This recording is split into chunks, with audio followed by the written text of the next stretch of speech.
Welcome inside the press box at Herman Brothers Field. That's Jesse Cook. I'm Austin Barach, and Jesse, through 16 games, the Miners are 8-8. 2-2 against the Chinooks, 1-1 against the Oilers, 3-2 against the Bucks, and 2-3 against the Pilots, who they face tonight once again. What's been the main reason why this team has been so average against everybody? Well, it's because the pitching staff has been great. The Miners' pitching staff is the best as far as earned run average in the Alaska Baseball League, but the team is also allowing a ton of runners to be left on base in scoring position. Matt Sue averages stranding just over 5 runners on second or third base every single game. Yeah, it's been a tough position to score runners, but Grant Richardson, today's starter, has been very solid. A 2.77 ERA, a strikeout to walk ratio of 2.86. That's the best mark on the team. He last started last Wednesday against these Glacier Pilots. What's been the key to his success? Well, his success is he's a good strikeout pitcher, and he attacks the zone with pitches that players won't necessarily be inclined to swing at. He does a great job of painting the corners, and also he pitches against the Glacier Pilots a lot, and he's been best against them.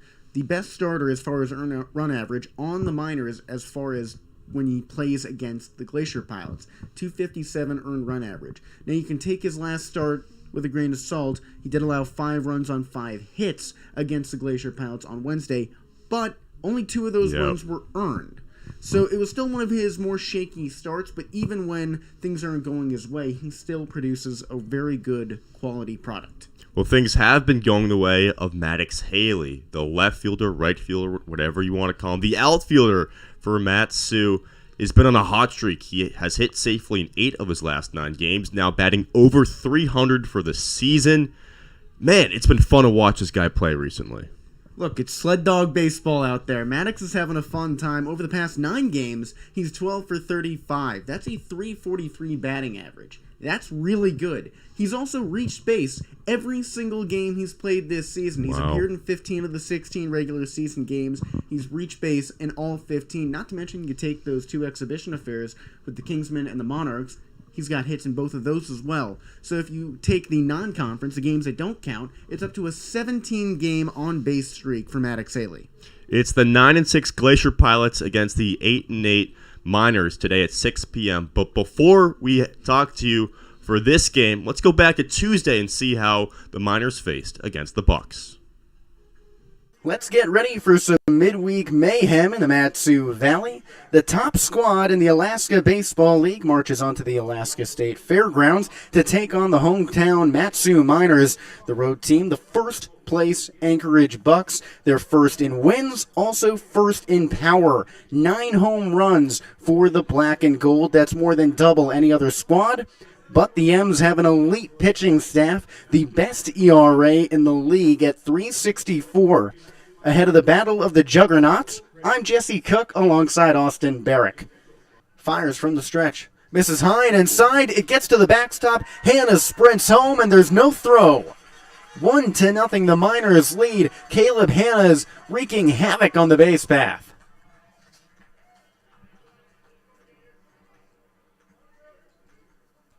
The 3-1.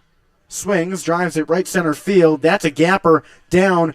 Rolls onto the wall. Tomerlin cuts it off, hurls it back to the infield, and that's a stand-up double for Joey Narrett to lead off the inning. 4th double of the season for the outfielder. 1-1. He swings, drives it left center field. That's in the gap. Hangs up there. One hops the fence. Tomerlin fields it, hurls it to the infield. 1 run will score. Dante Turgeon has a double and his first hit against Matt Sue. This game is tied 1-1. First one to Lacey. Swings, pops it up. Down the right field line. Carpenter in pursuit. He makes the catch. Runner coming home. Hurls it to the plate. On the fly. It's just late. Skips up over Lancia, but he recovers before any more action can happen on the bases. 2-1 the Bucks lead after the sacrifice fly from the leadoff man. 2 away and a runner on first. The payoff pitch. Swung on and roped down the third base side. That's a fair ball. Haley rounds first base, heading for second. Lacey picks it up, but it won't be in time. A stand-up double for Maddox Haley, and the leadoff man is on in the bottom of the 4th. The 1-1. Lined in the left field. Lacey scores from third base. The ball gets by Maddox Haley. Smith charges into home, and he scores as well. A single from Pendergrass scores 2, and it grows the lead to 4-1 Anchorage. Runners on first and second, one away. The pitch. Swings, ropes into left field, down the line. That ball is fair. Vest being waved home. He's in without a throw. On to third base. Lancia is in before the tag. The ball skipped away. Haley cruised into second base. Something's happening. It's 8-3 Bucks after the RBI double. 2 men in scoring position for Matsu, and the hefty bat of Caden Carpenter walks up to the plate. That's right. The Miners down to their final out. 8-3 the Bucks lead. Bottom of the ninth, 2 away. Runner on third is Steven Lancia. Runner on second, Maddox Haley. Braden Rogers at the dish. Logan Hurd, the lefty on the hill, pitching to the righty batter. Tyler Brunn now gone from the game. He's been tossed. Third base coach and hitting coach Kyle Watson now in charge for Matsu. First pitch to Rogers. He swings and pops it up. Shallow center field grass. Pendergrass is there. Smith calls him off and makes the grab. Anchorage has its second win against Matsu this season. Comes in an 8-3 fire show here at Herman Brothers Field.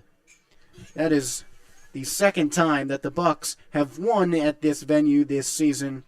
So 8-3 your final score. Matsu knocked on the door, but ultimately had no answer for that 4-run ninth inning that elevated Anchorage to that kind of momentum and that big a win. The first place team stays hot with its 6th straight win, and Matsu is just left to pick up the pieces. Let's get ready for some midweek mayhem in the Mats.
Please rise as we welcome the Birchwood Civil Air Patrol Squadron Color Guard Team, led by Cadet Captain Benedict, escorted by Cadet Master Sergeant Nielsen, Cadet Staff Sergeant Barnett, and Cadet Chief Master Sergeant Parker, who present the colors for this evening's game.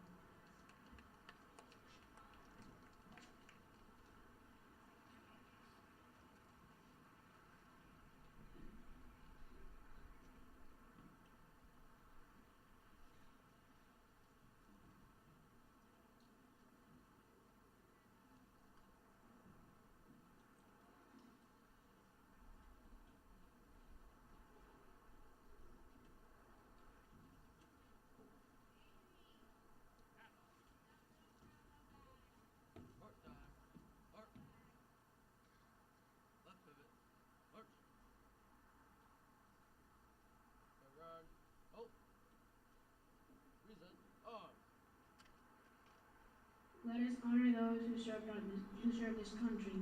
We are united in our sincere gratitude to those who volunteered and laid down their lives so that we, as U.S. citizens, can meet here in freedom.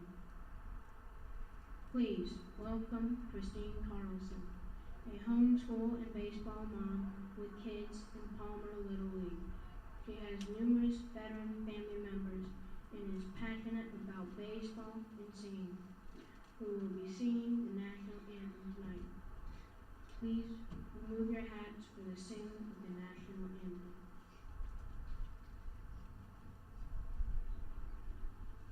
Oh, say, can you see by the dawn's early light, so proudly we hailed at the twilight's last gleaming, whose broad stripes and bright stars through the perilous fight o'er the ramparts we watched were so gallantly streaming, and the rocket's red glare, the bombs bursting in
Welcome, everybody. How about we hear it for our Civil Air Patrol and our young Mr. Parker here.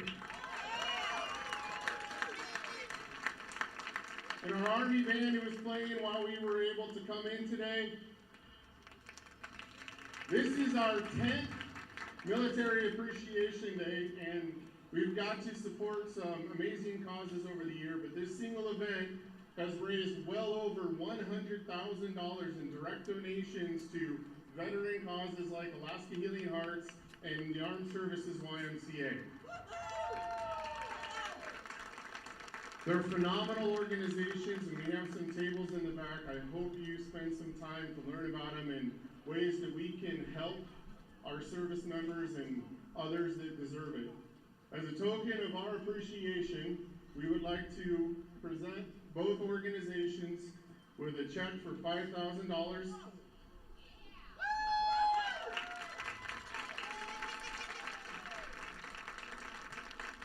That's an actual check, not just a big one.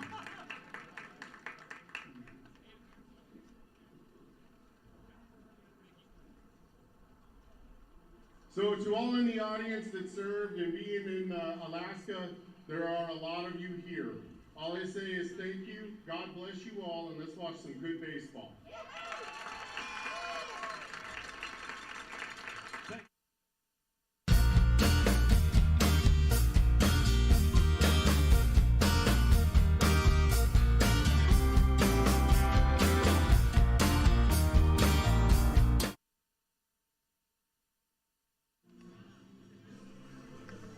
Searching for its third consecutive win against the Glacier Pilots, the Miners turn to a reliable lefty. Grant Richardson is set to make his third appearance against Anchorage.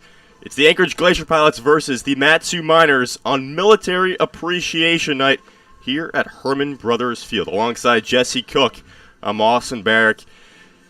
Grant Richardson on the mound. Doing the catching for him is Steven Lancia. First to third, Cooper Vest, Nolan Tucker, Emilio Barreras, Caleb Hannes. Left to right, Maddox Haley, Alex Vergara, the new player, last year's league MVP, and Caden Carpenter in right field. Richardson to face a lineup for the Glacier Pilots. 1 through 9, Contagucci, Blake Jackson, Nathan Barraza, Will Carpenter, Will Henson, Elijah Rodriguez, Jacob Stinson, Huck Wathen, and Joey Wright. On Monday, these two teams matched up, and Mat-Su prevailed in that one, but coming off of a loss are the Miners, and coming off of an 11-0 win on Tuesday are the Glacier Pilots. So Mat-Su still stands a game and a half back in the standings.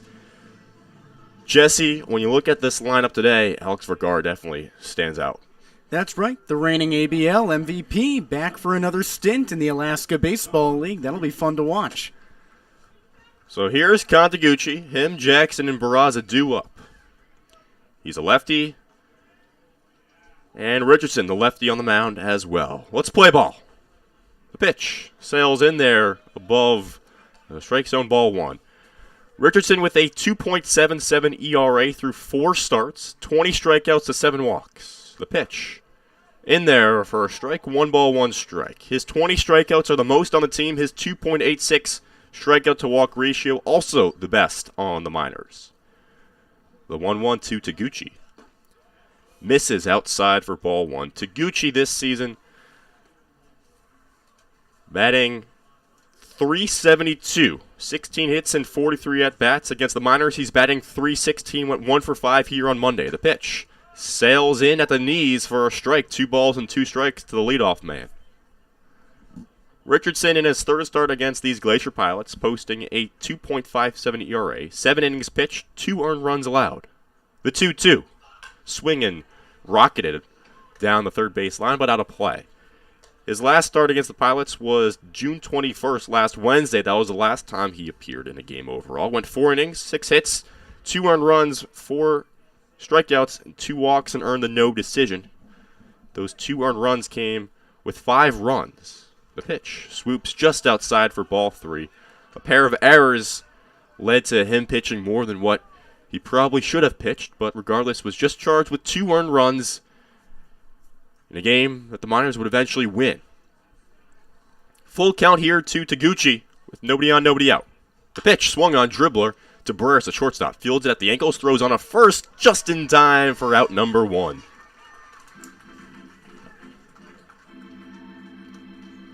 It's a really tough play to throw across your body, especially when you're moving to your right. To throw over to your left, Barach made it look so easy, had that little hop in there to make it happen. So here's Blake Jackson, a lefty batter, hitting .419 this season, 13 hits and 31 at-bats. Richardson's pitch dips below for ball 1. Against the Miners, Jackson is batting .286, just 2 for 7. Went 0 for 3 on Monday with a pair of strikeouts and a pair of walks.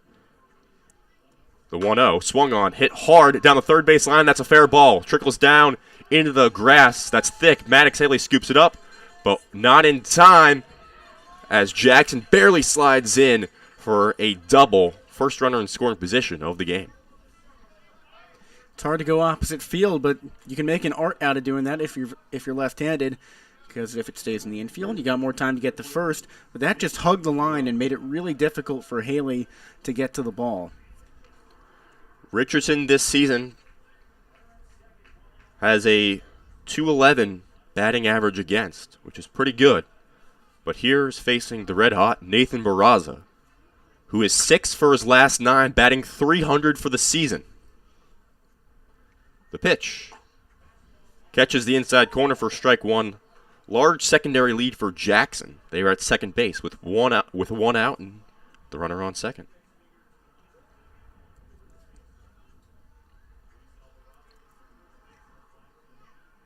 Richardson checks Jackson, goes home, pitch swung on, looped, fielded by Barras, the shortstop, looks at third, fires on the first in time for out number 2. Jackson trots over to third base, so runner 90 feet away, but there are 2 outs here in the top of the first.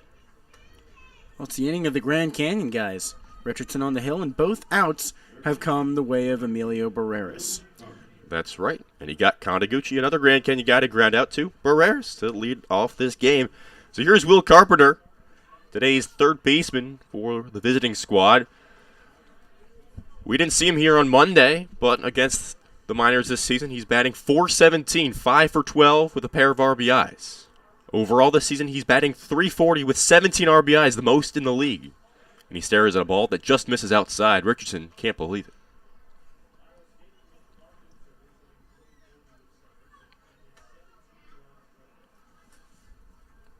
The 1-0.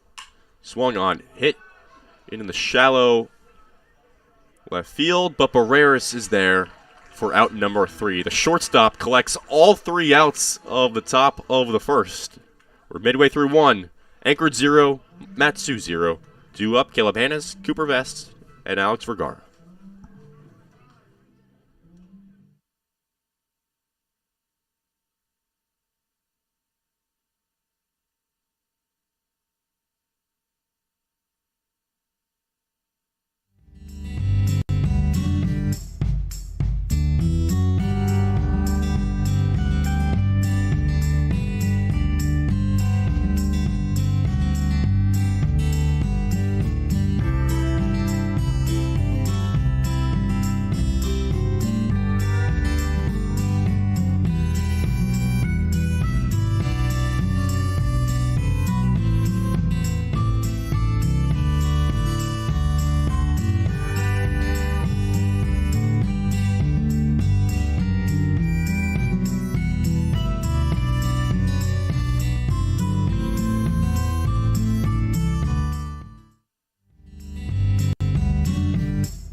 0-0 as we've hit the bottom of the first inning alongside Jesse Cook. I'm Austin Barach. On the mound for the Pilots, Ian Torpy. He's appeared in just one game so far this season. You might remember him from last Wednesday when he pitched the 5th inning in Anchorage against these Miners. That was the 5th inning after the starter, Casey Huber, went 4 innings. And in that 5th inning, Braden Rogers hit a leadoff home run, but then Torpy struck out the side, and Landon Rogers, Sebastian Tomerlin, and Caleb Hannes, who is due up right now, digging into the right-hand batter's box against Torpy. So with that 1 inning pitch and that 1 earned run, Torpy has you guessed it, a 9.00 ERA so far this season against Hannes right here, batting 188. The pitch sails high for ball 1. Hannes is 6 for 32 on the year. On Tuesday against the Bucks, he went 1 for 5 with a run, a stolen base, and 2 strikeouts. The pitch, down low, ball 2. Hannes against the Glacier Pilots is batting 200, 3 for 15. The 2-0, swung on, popped in the air, playable for the first baseman Barraza. He runs over into foul territory and misses it by about a foot as it lands in the gravel. Looked like he just gave up on it. I think he lost the ball and decided that somehow it had gone out of play or something, but that landed, I mean, if he had just extended his left arm, he would have had it. Definitely not play, but it keeps the rising senior from Valpo, Hannes, up at the dish. The 2-1 from Torpy, way too far inside, 3-1. If you're Caleb Hannes, you'll take that second chance. That should have been an out. Absolutely. Torpy's pitch, swung on, popped up once more. In the infield again, this time Henson, the second baseman, calls off Barraza and makes the catch for out number 1.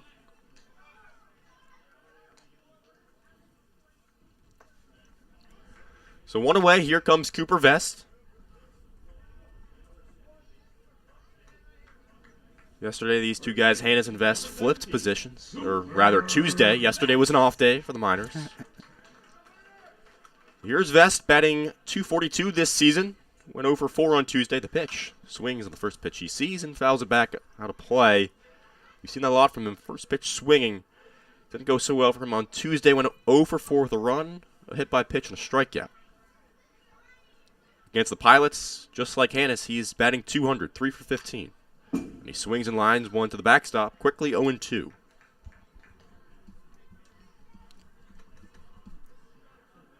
Here on Monday, though, Vest went 2 for 4 with 2 strikeouts and a run. The pitch, and the BYU product swings and laces one back yet again. 3 straight foul balls for Cooper. He's an aggressive hitter.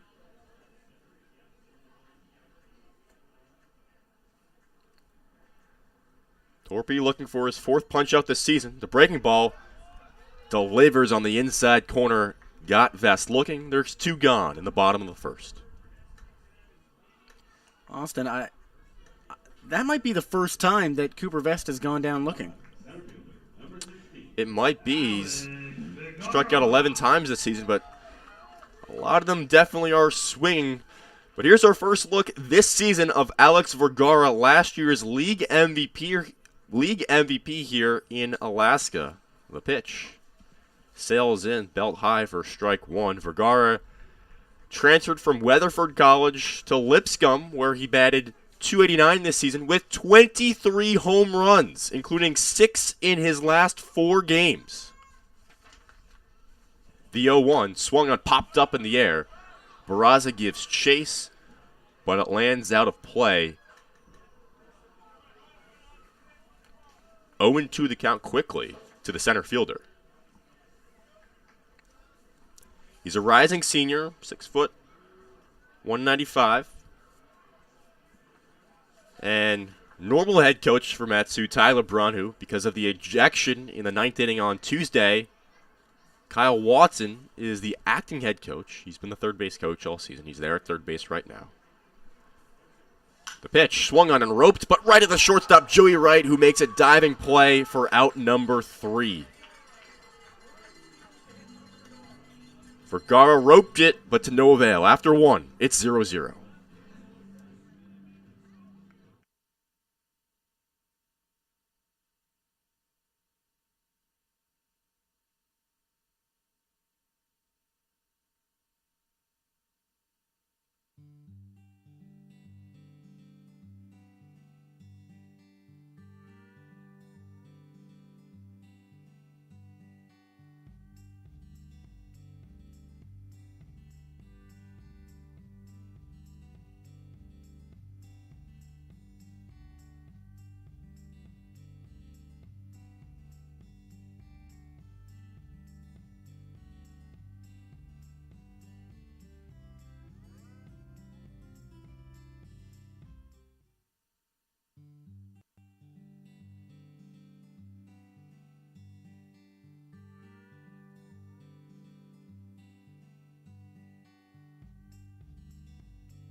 In the heart of the Mat-Su Valley, I'm Austin Barach, joined to my left by Jesse Cook. We've hit the top of the second inning. Will Henson, Elijah Rodriguez, and Jacob Stinson due up for the road team. One hit for the Pilots, none for the Miners after one. Richardson still dealing to Henson, the second baseman, who had that pop-up back in the first from off the bat of Hannes. And he takes ball one inside off the mid of Lancia. Henson this season batting just 132 on Monday against Mat-Su, the last time he played. Went over 4 with 2 strikeouts. The 1-0 swung on and missed. Fastball away. That's what you want to see if you're Mat-Su. Richardson has been a strikeout pitcher, but he hasn't been doing that a whole lot lately. So if he can get back in that swing, that's a good sign. The 1-1 swung on, or rather checked the swing, appealed to first, and he did not go around. So the count, 2 balls, 1 strike. I don't agree with that call. Definitely questionable. Henson this season against the Miners, 1 for 9 with 6 strikeouts, so he punches out a lot at the pitch. This time held up. The pitch sails a couple inches off the plate. 3 balls, 1 strike to Henson. The Lindenwood product stares at the 3-1, and it runs high for ball 4. The leadoff man is on in the top of the second.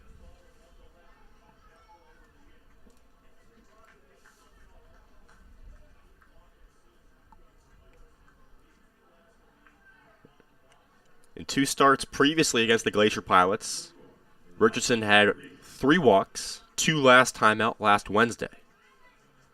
He is a 1.29 whip against this team, 1.15 for the season. So lefty on lefty matchup right here against the right fielder Elijah Rodriguez. The pitch tails below the knees for ball 1. Rodriguez, always a dangerous batter. The season comes in at .364. 20 hits and 55 at-bats. Used to have the most hits, but now it's Jackson Sorensen of the Anchorage Bucks who has that title. Richardson checks on Henson at first base. Henson, by the way, is 4 for 6 this season on stolen base attempts. Rodriguez at the dish has the most steals of anybody this season at 9. He's 9 for 11. Richardson checks on Henson once again. Henson is actually 1 for 2 on stolen bases against Mat-Su specifically this season. Both of those times came in the first matchup he played on June 8th, way back nearly 4 weeks ago. The pitch tags the inside corner for strike 1, 1 ball, 1 strike to Rodriguez.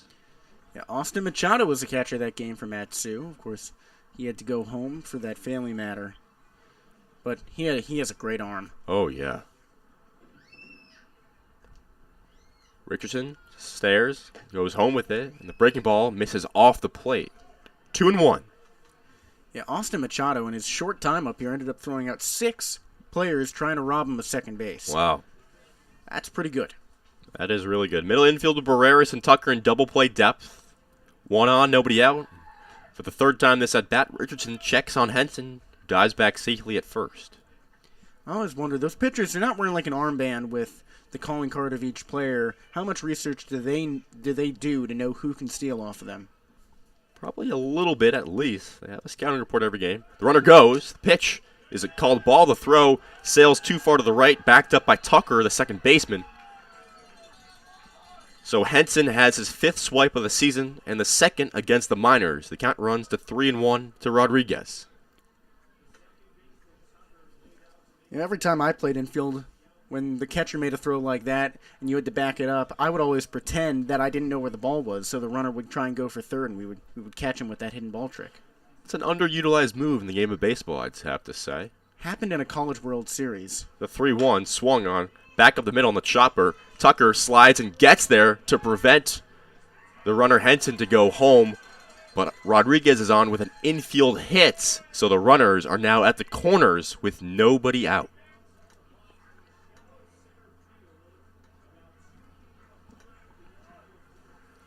That's an annoying hit if you're Richardson. Not just because it happened. I mean, great on Nolan Tucker to make that play, but also because of where it came off of Rodriguez's bat, right off the end. So Richardson got the better of him, just that Rodriguez kept his bat in the zone long enough to get any piece on it.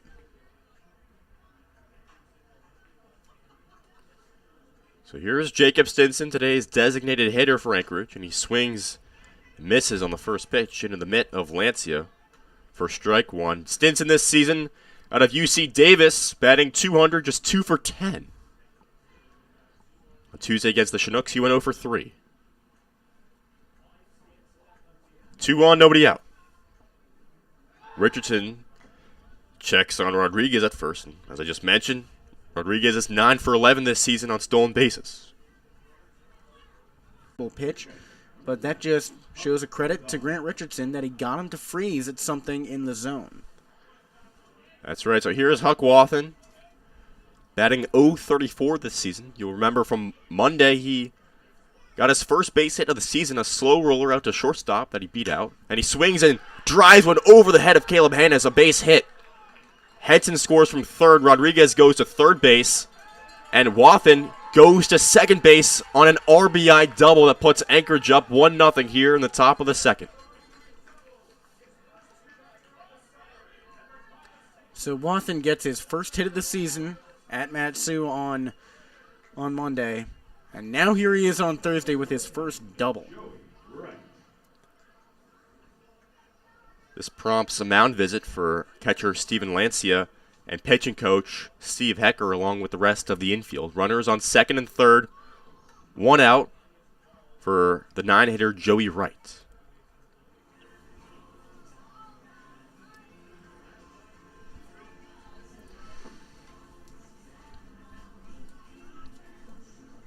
Here, if you're pitching coach Steve Hecker, the message for Grant Richardson right now is keep your composure, stay calm, keep attacking the zone. Wathen got good contact.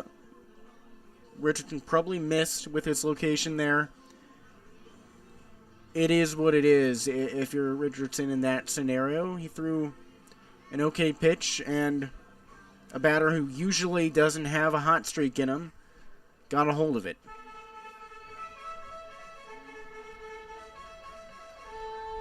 So after the mound visit, Richardson has to deal with Joey Wright, the shortstop. He bats .333 this season, 4 hits and just 12 at-bats. The pitch. Up high, ball 1. Wright played on Tuesday against Chugiak, went 0 for 2. He also played here on Monday, went 2 for 4 with a stolen base. Overall against the Matsu Miners this season, he's batting 3 for 7. He takes another pitch upstairs. 2 balls and no strikes. 2 runners on, 1 out here in the top of the second inning. Anchorage up 1-0. The pitch. Dips in for a strike on the inside corner. 2 balls, 1 strike. Wathen on second base. Rodriguez on third base. Richardson's 2-1. Swung on and missed. Got him on the high cheese. 2-2 the count. Third baseman Hannes and first baseman Vest playing in, by the way. Tucker, the second baseman, heels on the outfield grass. Barreras, medium depth at short. The 2-2. Too high. The count full.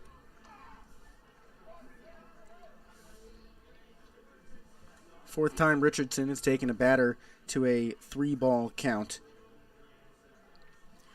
Richardson dealing out of the windup. The full count. Runs outside, ball 4. The second walk that he's issued this inning, and it loads the bases with 1 out and the top of the order due up. Normally, if you go out for a mound visit, you've got someone in your back pocket warming up in the bullpen, but nobody is stretching for Matsu. It's a second inning, and you want to show your confidence in Grant Richardson. But Preston Showden, Vinny Bianchi, and Larry Westall did just run out there. Now Richardson against his GCU teammate Con Taguchi. Ball 1 upstairs. Taguchi grounded out to Barreras back in the first inning. Richardson, to your point, Jesse, has gone at least 3 innings, but not more than 4 in his previous 4 starts. The pitch. Outside. Ball 2. You'd take another one of those ground outs this at bat. Barreras could probably flip it for 2. That would certainly be ideal for Matsu, who trails 1-0 here in the top of the second. The 2-0. Just inside, ball 3. Talked to Grant before the game. I said, are you going to do what Domingo Germán did yesterday for the Yankees, throw a perfect game? He said, I'd like to. I asked him, what's the signal for a perfect game?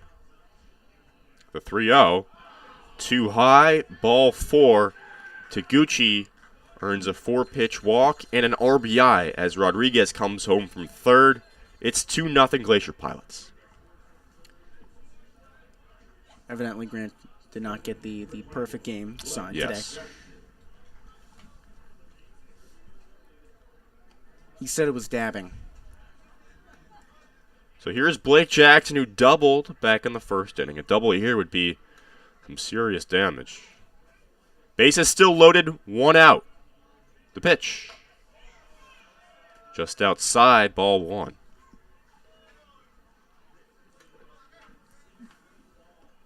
Jackson, the South Carolina Gamecock, looks at a strike on the upper part of the zone, 1-1.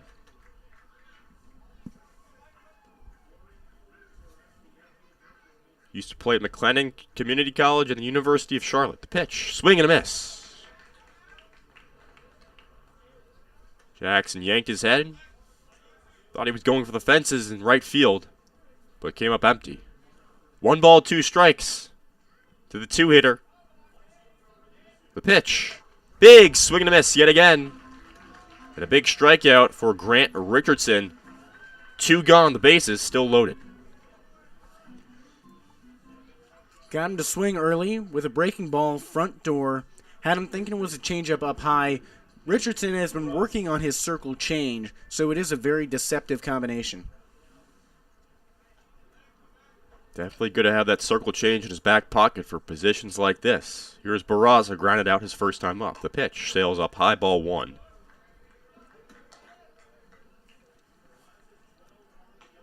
Richardson has allowed 2 earned runs today, only 4 entering today. The pitch sails too far in, ball 1.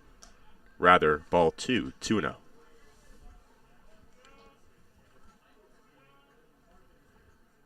Richardson has not allowed more than 2 earned runs in any game this season.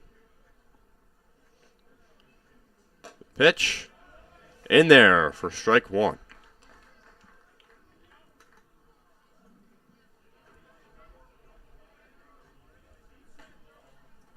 Two balls, 1 strike, bases loaded, 2 outs, and a 2-0 game. The pitch, caught in a miss. The high fastball got Barraza to bite. So here we go. 2 balls, 2 strikes, 2 outs. Bases loaded in a 2-0 top of the second. If I'm Richardson, I go back to that high fastball. Let's see if he does. He kicks and deals. And the high fastball misses. Does not get Barraza to go around this time. It's a full count. Oh, it was a guessing game there. Now you're going to attack the zone if you're Richardson because you don't want to allow a run. So it might make sense to go with something breaking front door. Big pitch here. The payoff. Swings and loops one, but down the right field side. Out of play. Full count will occur again. The runners have to retreat back to their bases with Wathen on third base. Joey Wright on second and Contaguchi on first. It's a mind game with Barraza now because you know he's going to swing at anything close, but how close can you get? Alex Vergara, the center fielder, shading towards right field. Infielder's in normal position. The runners go. The pitch just off the edge of the plate. Ball 4. Wathen scores. It's a 3-0 game in favor of the road team.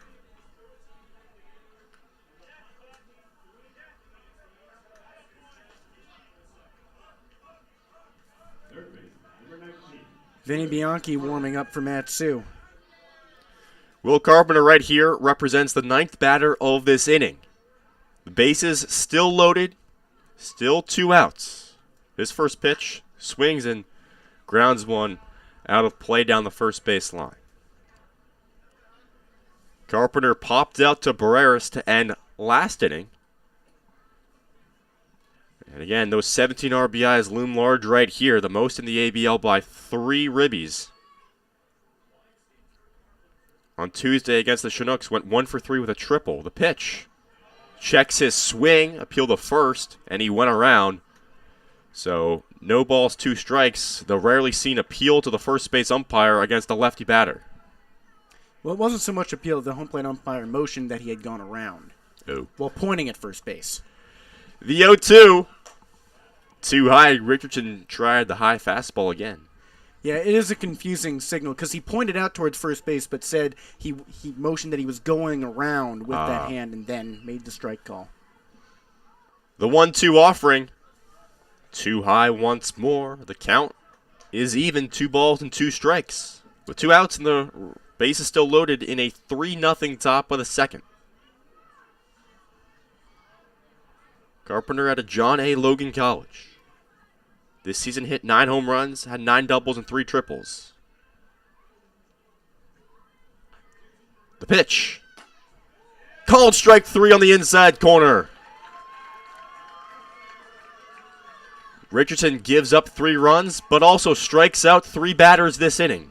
After an inning and a half, the road team leads 3-0.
After 3 runs score for the Glacier Pilots in the top half of the inning, Steven Lancia, Maddox Haley, and Caden Carpenter due up for the home team. The first pitch from Torpy of the inning is called a ball, too high and in. So Lancia here at the dish, batting .500, 10 for 20 this season. He takes a zipping fastball, called strike on the outside corner.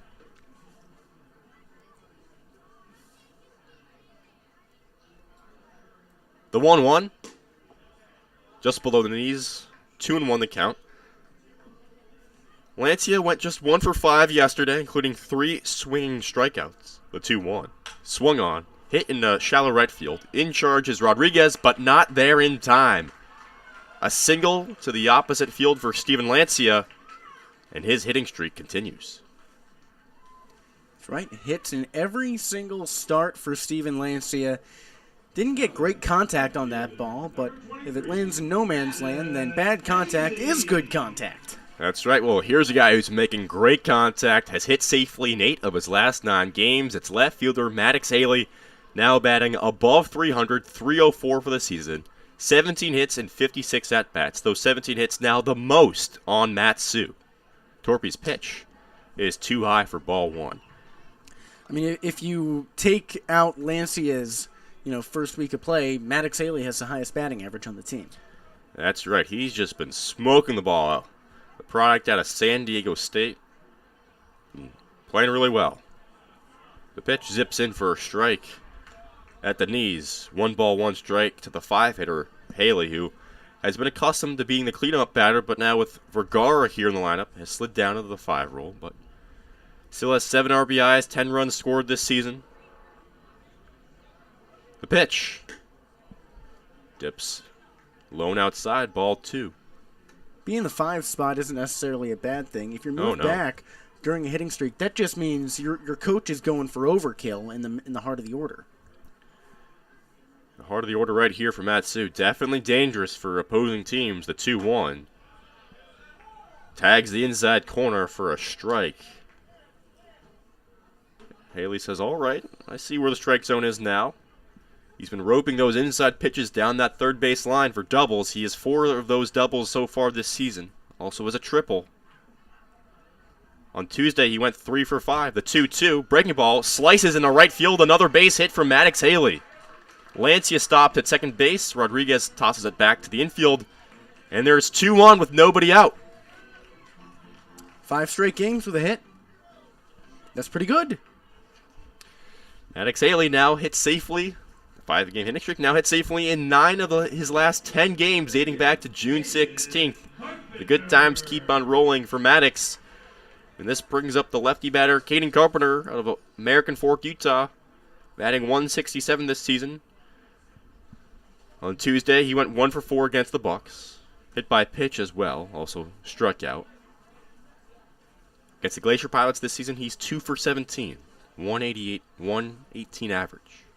The pitch from Torpy, breaking ball, grounder, up and over Barraza's glove.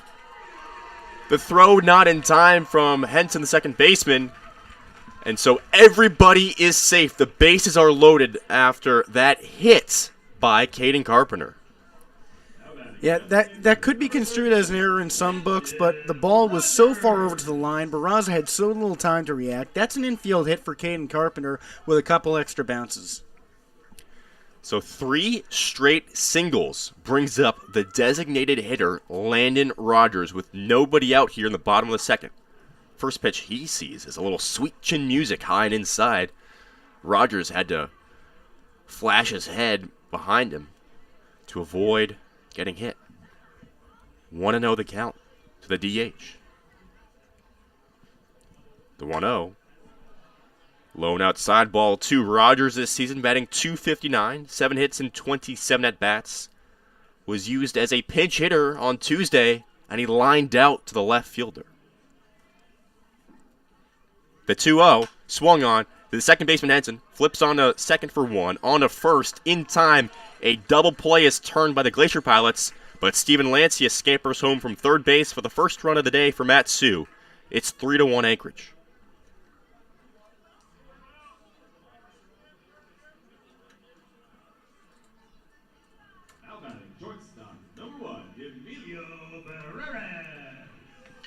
So here's Barreras sliding down to the 8-man, but again, that's because this lineup has beefed up with the arrival of Alex Vergara. The shortstop takes a pitch too high.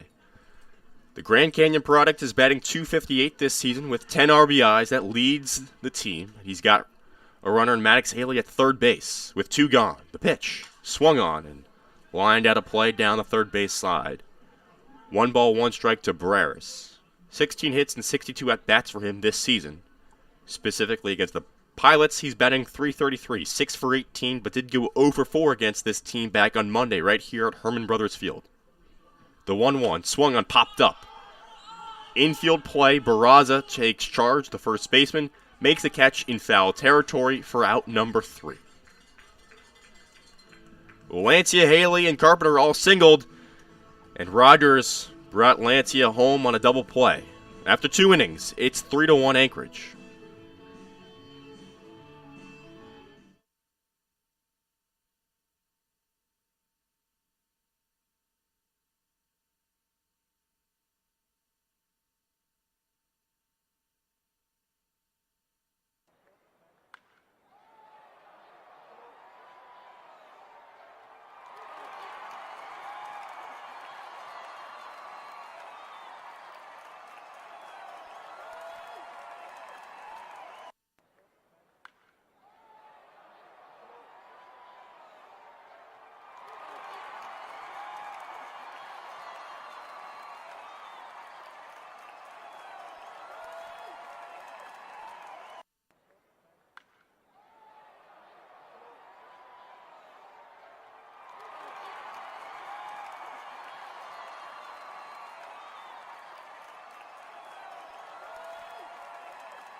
Matsu scores 1 run in the bottom of the second.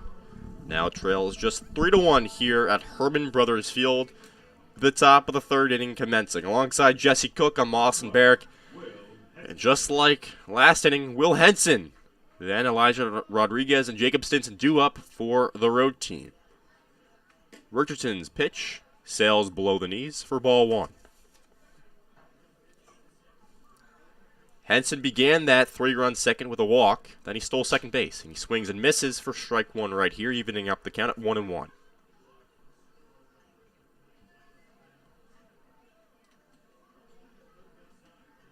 Pitch. Tags the outside corner. Nice frame by Lancia. 1-2 the count.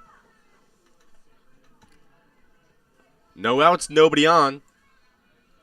Richardson's 1-2. Sails outside, ball 2.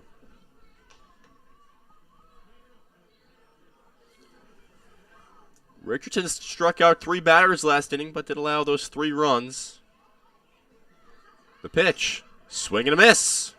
Richardson has his 4th strikeout of the evening, and there's 1 gone in the 3rd.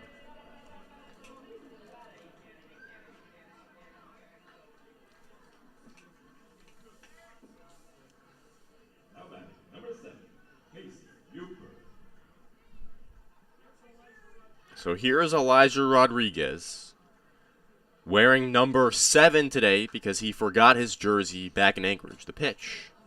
Up high for ball 1. You heard the PA guy say that's Casey Uper. He's a pitcher. That is not Casey Uper. That is, in fact, Elijah Rodriguez. Uper does wear number 7, the number that Rodriguez is wearing right now. The second pitch, also a bit too high. 2 balls, no strikes to Rodriguez. I think I pulled that move a bunch in Little League, forgetting my jersey. Oh, they just made me play in a t-shirt. Oh, classic move right there. The 2-0. Drifts inside and low for ball 3. Rodriguez out of McLennan Community College, where Blake Jackson, today's 2-hitter, used to play before he transferred around the block. The 3-0. Down low, ball 4. And Rodriguez, after working a single back in the first, is now on base for the 2nd time today. Well, you know how good a hitter Rodriguez is, so not a bad idea to work around him and put him on base.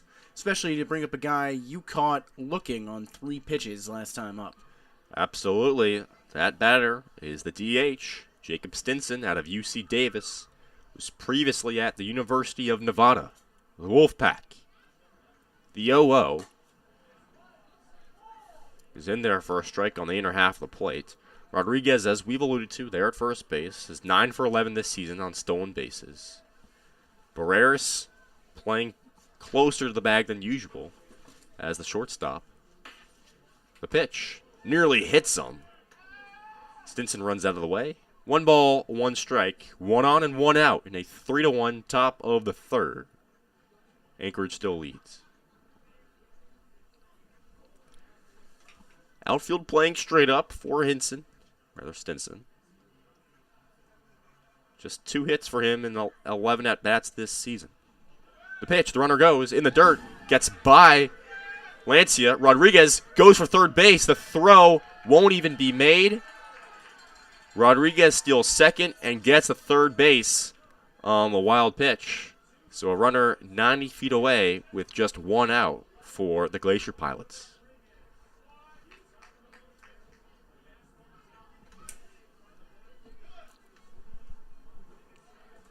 This brings the infield in with 1 out. Anchorage trying to add to its 3-1 lead. The pitch. Swing and a miss and a ball in the dirt. Stopped by Lancia.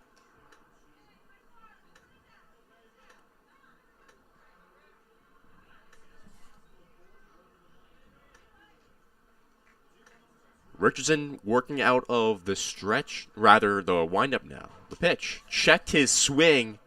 And Stinson fouls it back over the press box here.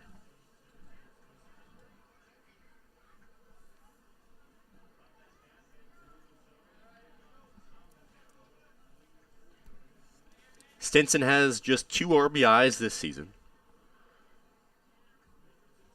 The pitch popped up, but out of play well over the press box.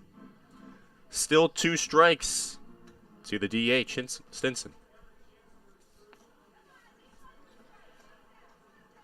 Rodriguez has scored 14 runs this season, entering today. He scored another run back in the second. The pitch. Got him swinging. The changeup works for Richardson. His 5th punch out of the game, and there's 2 gone. The infield moves back.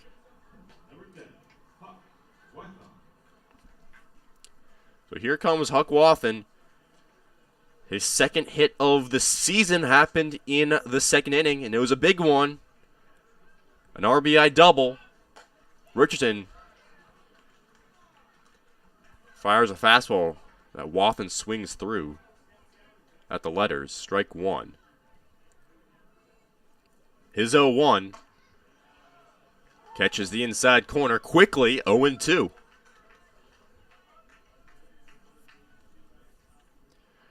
Richardson in a little bit of a groove right now. Rodriguez still there at third base with 2 outs in a 3-1 game. The 0-2 in the dirt gets past Lancia. Rodriguez scores from third base. It's a 4-1 game as that pitch one-hopped the plate and jumped over the catcher.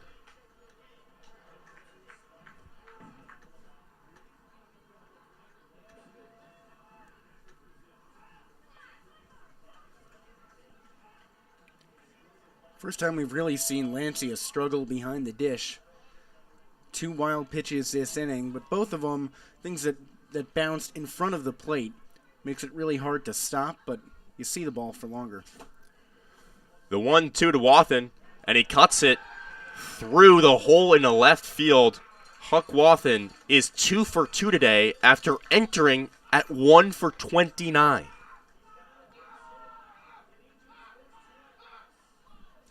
Some people, every now and then, you've got the number of one team, and that appears to be the Miners. All 3 of Huck's hits this season have come against Matsu. All of them at this field this week. So here's Joey Wright, who walked back in the 2nd inning. He's the 9-hitter, the shortstop. The pitch drifts outside for ball 1. Wright out of UC Davis, hometown of Newport Beach, California. Made his debut on June 18th at Chugiak. Richardson back in the stretch. He deals. It sails outside again. Ball 2, 2-0.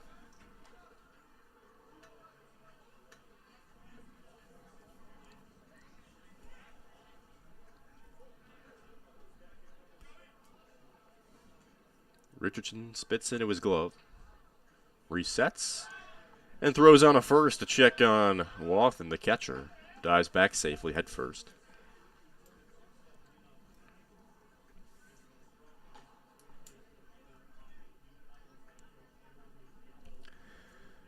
The Glacier Pilots lead here in the top of the 3rd, 4-1.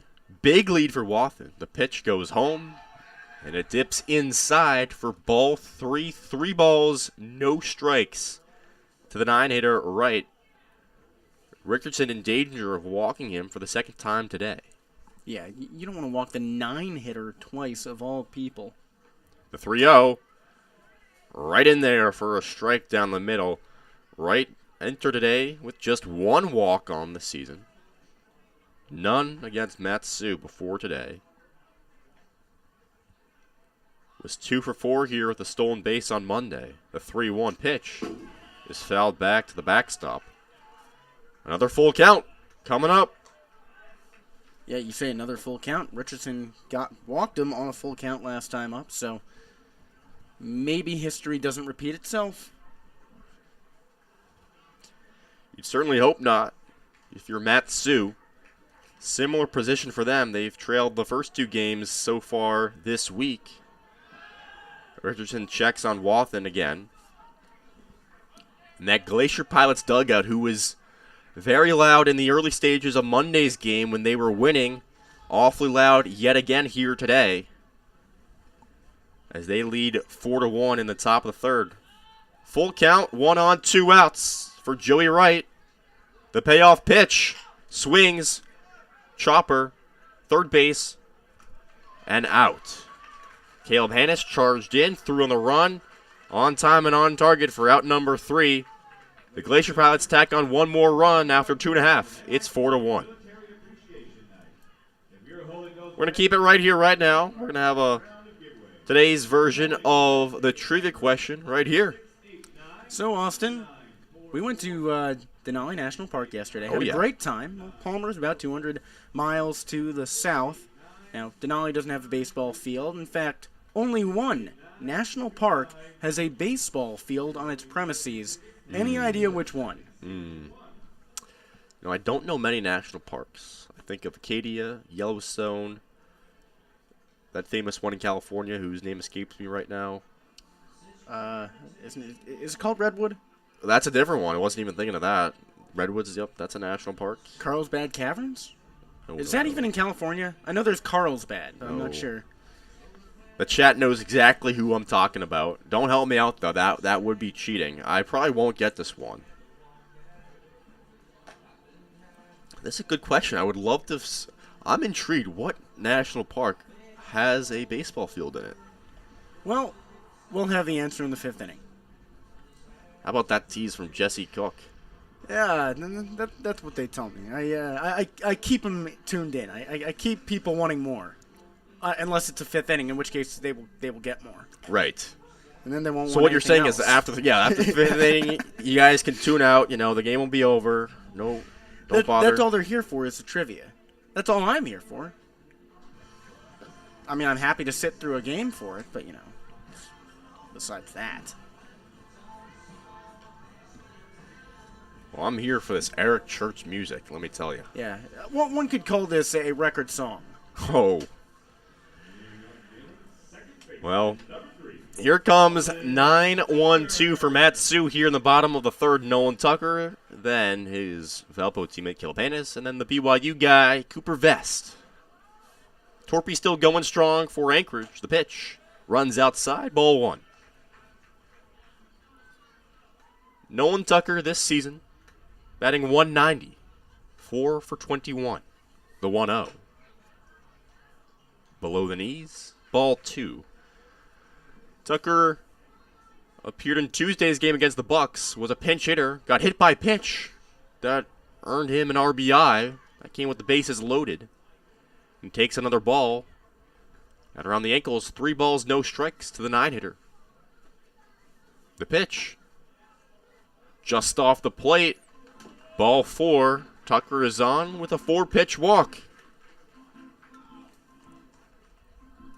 That's a great sign because the last 2 games, the Miners have really struggled at the bottom of the order. So Nolan Tucker getting on base without a question really inspires a lot of confidence for you. Absolutely. Tucker, that's his 5th walk of the season. He's 1 for 1 on stolen base attempts this season as well. And this brings up the top of the order, and Caleb Hannes, he popped out to Henson, the second baseman, his first time up. The pitch. Upstairs, ball 1, 5 straight balls so far this inning for Ian Torpy, who, again, went just 1 inning last time out in his first appearance last Wednesday against these Miners, allowing that home run to Braden Rogers. The pitch, in the dirt. Another ball. Braden Rogers not in the lineup today, but it's definitely a possibility that we could see him later today as a pinch hitter. That's true. I mean, especially in a game like this where you're going up against the Glacier Pilots where it's routinely a close battle. That's when you see those late game substitutions because if there's one weak link, you want to make sure that you got someone in to make that different change.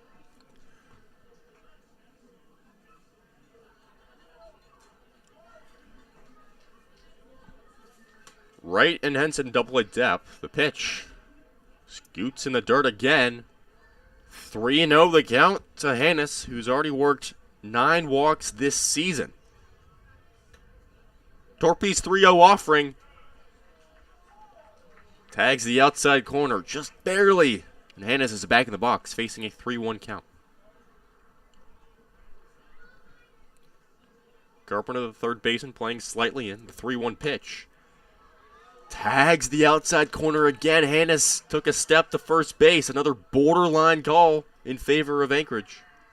Hard to be surprised by that strike call because it was the same exact pitch. That's right. So here's the full count to Hannes. The pitch. in there on the outside corner for the third straight time. After going down 3-0, Torpy fights all the way back and paints the corner 3 times for a strikeout. That's a puzzler. That was a fastball to the same exact spot 3 times in a row. I think eventually as a batter, you've got to understand that the umpire's strike zone might not be the same as yours. Perhaps Vest also didn't love the strike zone last time up, struck out looking back in the first inning. Torpy checks in on Tucker at first base, slides back head first safely. Again, 1 for 1 this season on stolen bases.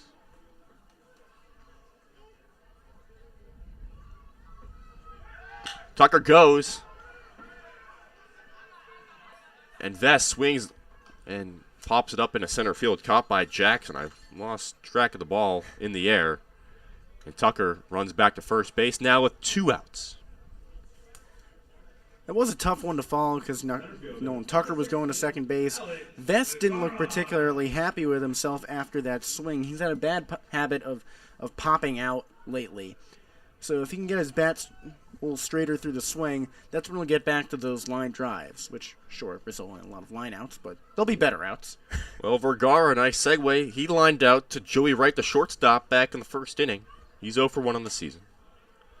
And he looks at an off-speed pitch that drifts off the edge of the plate, ball 1. Vergara throws right, bats right in an open stance. The 1-0 swung on, popped up down the first base side. Barraza gives chase and won't quite get there. 1 ball, 1 strike to Vergara. Yeah, that ball trickled over near the bullpen, and Larry Farlander, who's catching Vinny Bianchi, the righty warming up for Matsu, had to jump up after catching a pitch and run away because Barraza was about to collide with him. Larry had to run away from contact? Unbelievable. Yeah, Larry's a big guy. I was surprised they didn't just sit there and act like a tank. Tucker with a decent stride at first base, about 3 steps or so, being held on. 1-1. Here's the pitch. Upstairs for ball 2. Along with those 23 homers this season at Lipscomb, Vergara clobbered 12 home runs, also hit a triple, drove in 50 runs. Tucker checked on again, slides back safely.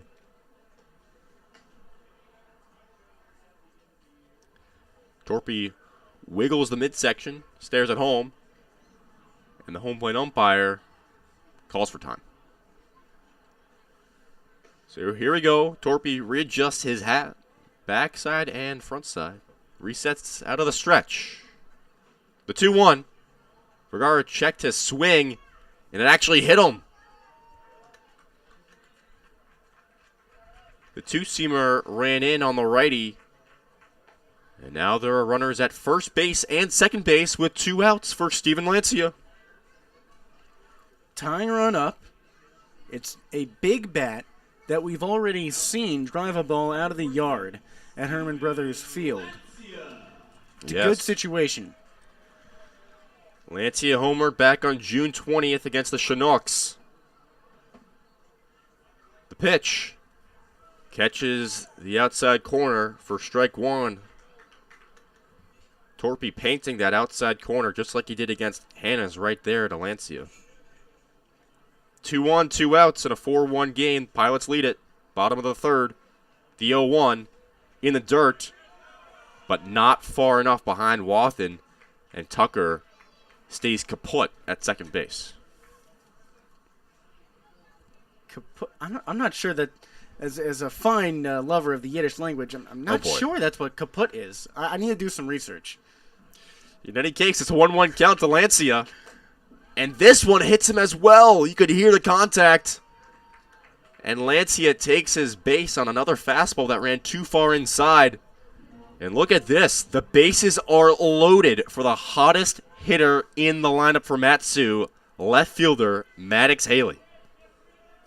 Well, Haley has been the opposite of the meaning of the word kaput. Kaput means broken or useless. Maddox Haley, he's been on a roll already. He has a hit today. He has been the exact opposite of broken or useless. I should have known that I was dealing with the man of many words in Jesse Cook. When Well, it's using not many kaput. words. That's Yiddish. That's my whole shtick. I should have asked my grandfather, except he's dead. Okay, so I'm going to segue that into saying that new head coach, actually I believe that's the pitching coach for the Glacier Pilots, has a mound visit right now with the starter Ian Torpy. The new head coach for the Glacier Pilots is Garrig Mosiello, a 23-year-old. Yeah, that's kind of disheartening for you and me. It's like, I'm 21, you're 20. This guy's barely older than us, and he's already a coach. Where's my cane? Right. My walker? Exactly. Well, here's an 18-year-old Maddox Haley with 3 ducks on the pond for him and 2 outs.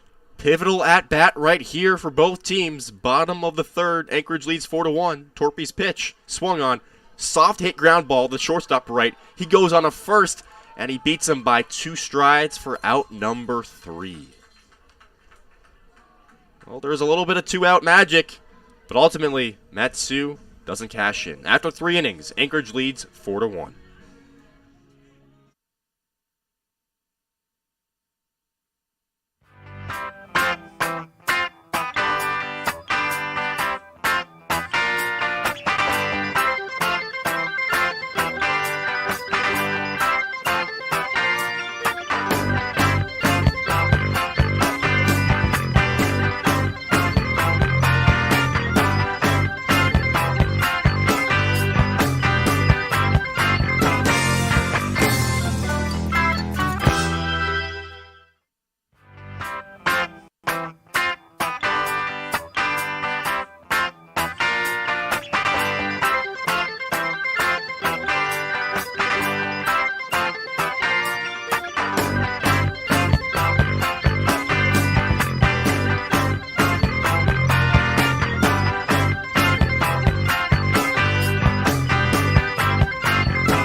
Top of the fourth inning.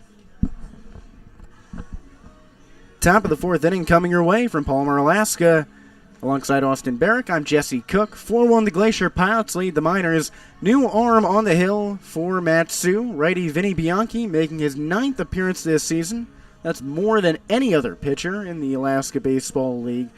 The righty out of St. John's relieves Grant Richardson, who went 3 innings, 4 hits, 4 runs, 3 of which were earned, plus trio of walks and 5 strikeouts to his credit. Bianchi appeared against these Glacier Pilots on Monday. And in that win for Matsu, he went 3 shutout innings on just 1 hit. Totaled 50 pitches. He's got the top of the order in Con Taguchi, Blake Jackson, and Nathan Barraza. Taguchi had an RBI walk his last time up.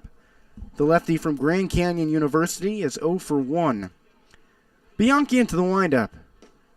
Misses low and away.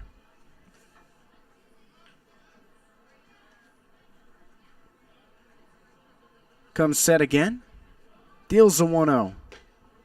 That's a strike at the knees. Fastball had him looking, 1-1 count. Bianchi this season boasts a pretty good earned run average of 154. The 1-1. Backdoor curveball missed low. It's a good pitch. It's good. It's a good get-me pitch. You know, make the batter go and chase it. 2-1. Fastball swung on into right field for a hit. Taguchi is aboard for the second time today. There's 1 on with nobody out. Top of the 4th inning. Breaking ball kind of hung up there. Taguchi drove it right into right field. That brings up Blake Jackson. He's 1 for 2, doubled his first time up in the first inning, but nobody brought him around. Last time he struck out swinging. Runner on first, nobody out for the lefty. Bianchi fires, misses high and away. Stephen Lindsay has stumbled over to his left catching that ball. Bianchi this season, so he's got that solid 154 earned run average, but his whip is possibly better. A 1.2 walks and hits per innings pitched average. The 1-0. Misses below the knees. 2-0 count. Bianchi, he's tossed 10 strikeouts, allowed just 7 hits and 7 walks. So that's 14 runners on base plus 2 hit by pitch. He deals. Swing and a miss. Jackson brought down to a knee. High and inside, had him with the breaking pitch. Talk about his ERA and whip through Monday among all ABL pitchers who have gone at least 5 games and appeared in at least 10 innings. He had the best ERA and the third best whip. 1-2, 2-1 rather. Just missed, blown away for a ball.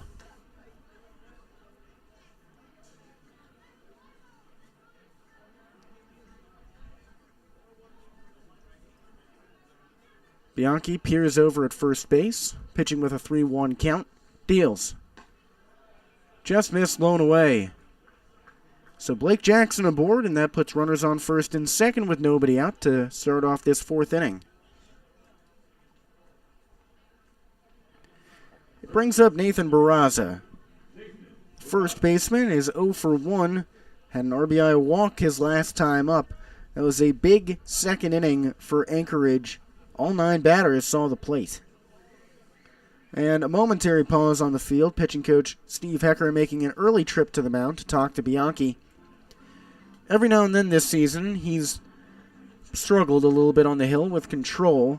7 walks is not ideal for a pitcher, especially when they've been dealt in 11 2/3 innings. You want to have fewer walks than innings pitched in most cases. But for the most part, Bianchi has been one of the most dominant pitchers in the ABL. Oh, for sure. I mean, when you've appeared in as many games as Bianchi has appeared in, you're allowed to have an off game. Right now, Bianchi puts the first 2 runners on, and it's of critical importance right now because your team is trailing 4-1. So you want to make sure that you limit the additional runs for Anchorage. Again, the last 2 times these teams have met, the Glacier Pilots leap out in front, but then the Miners come roaring back. And now, pitching coach Steve Hecker is arguing with the umpiring crew, pointing at home plate, no doubt referring to the strike zone, because Bianchi walked Blake Jackson on pitches that were all on the outside corner, low and away. Of course, that was a left-handed batter. Righties for Matsu, such as Caleb Hannes, have been called out on strikes, low and away for them. And Hecker was very animated talking to the umpire. Acting head coach today, Kyle Watson, had to come out and get him and wrangle him back to the dugout. Of course, the normal head coach, Ty LeBrun, suspended for a game because he got ejected on Tuesday arguing balls and strikes in the 9th inning when Caden Carpenter was at the plate. So, very picky here. Nathan Barraza at the dish. Righty-righty matchup. First pitch. He squared to bunt but pulled back as the pitch was high and inside. Yeah, that's a new one. Arguing out of the mound visit. You know what? I respect it a heck. Oh, yeah. Well, you stand up for your players. It's just usually you make the trip to the umpire, then the pitcher. Not in the same trip, too. 1-0. Hefty swing and miss. A front door curveball had Barraza swinging his head out of his actual motion. So a 1-1 count. Runners on first and second. Nobody out, top of the 4th inning. 4-1 Glacier Pilots. And home plate umpire called a brief time, motioning to Nathan Barraza. But even Barraza looked confused, but now everybody's set again. 1-1. Bunted down the third base line. Hannes fields it, throws across the body to first, and he got him by a step. But both runners move up a base. So Blake Jackson on second, Contagucci on third, first base unoccupied with 1 away in the top of the 4th. Solid sacrifice bunt for Barraza, and that brings up Will Carpenter. He's 0 for 2 with a pop-out and a looking strikeout.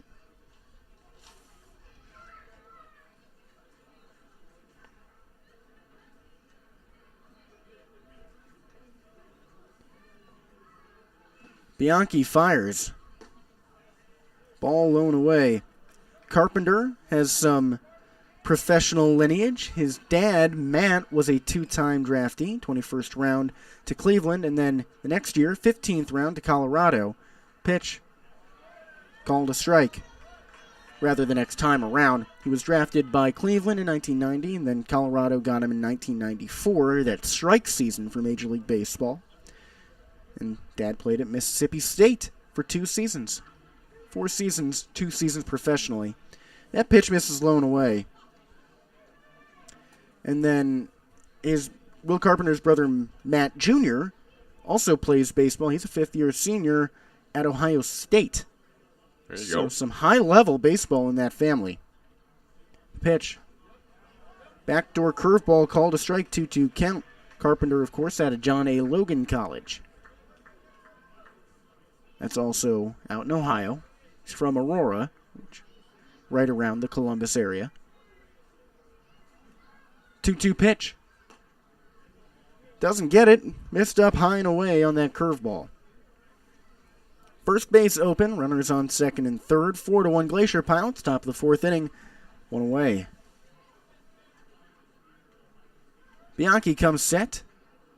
He fires. Missed up high. Another curveball. And Carpenter flips his bat off, rolling over to first. Yeah, missed outside there. He's been trying to work that backdoor curveball. It broke one time that at bat, but not right there. Bases reloaded. Well, Will Henson is hitless today. Struck out last time, but walked back in that 2nd inning before scoring. Bases loaded. The pitch. Swing and a miss. Front door curveball had him fooled. There's 1 out. Runner is all over the place. A 3-run lead for the Glacier Pilots, who are batting at the moment. Bianchi deals. Swing and a foul tip to the backstop. So an 0-2 count. A strikeout would be a blessing here. A ground out would probably be a little more beneficial for Matsu. This is, of course, a double play situation. Force out at every base. Yes, a ground out that you can go home with, or you can turn 2 with. Or both. Oh. The 0-2. Swings, pops it up, foul off to the right side, and way out of play. I have another positive scenario for you, if you're a Miners fan. Fly out, and the outfielder guns down the runner tagging from third at home plate. Got some powerful arms in this outfield. We've seen Caden Carpenter hit home from about 300 feet on the fly. 0-2. Swing and a miss. Bianchi battles back, and now there's 2 away with the bases still loaded. No runs for Anchorage in this inning. Elijah Rodriguez at the bat now. The responsibility falls to him to bring around some runners.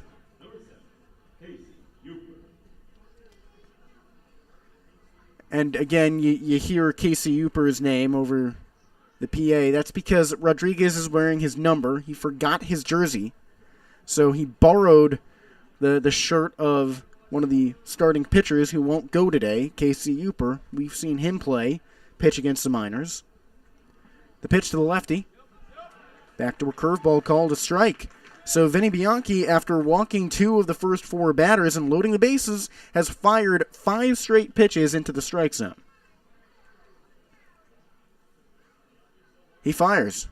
Swung on, bounced out to second. Tucker is there. He scoops and throws to the bag, and he got him. So Bianchi puts a scare into his team, but then recovers nicely. No runs on 1 hit, 2 walks for Anchorage there in the top of the 4th. When we come back, it'll be the bottom of the 4th inning with the 6, 7, 8 hitters up for Matsu and Carpenter, Rogers, and Barreras. Stay tuned. 4-1 Glacier Pilots.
Rolling back along, it's the bottom of the fourth inning in Palmer, Alaska. 4-1 Glacier Pilots. Miners up at the bat.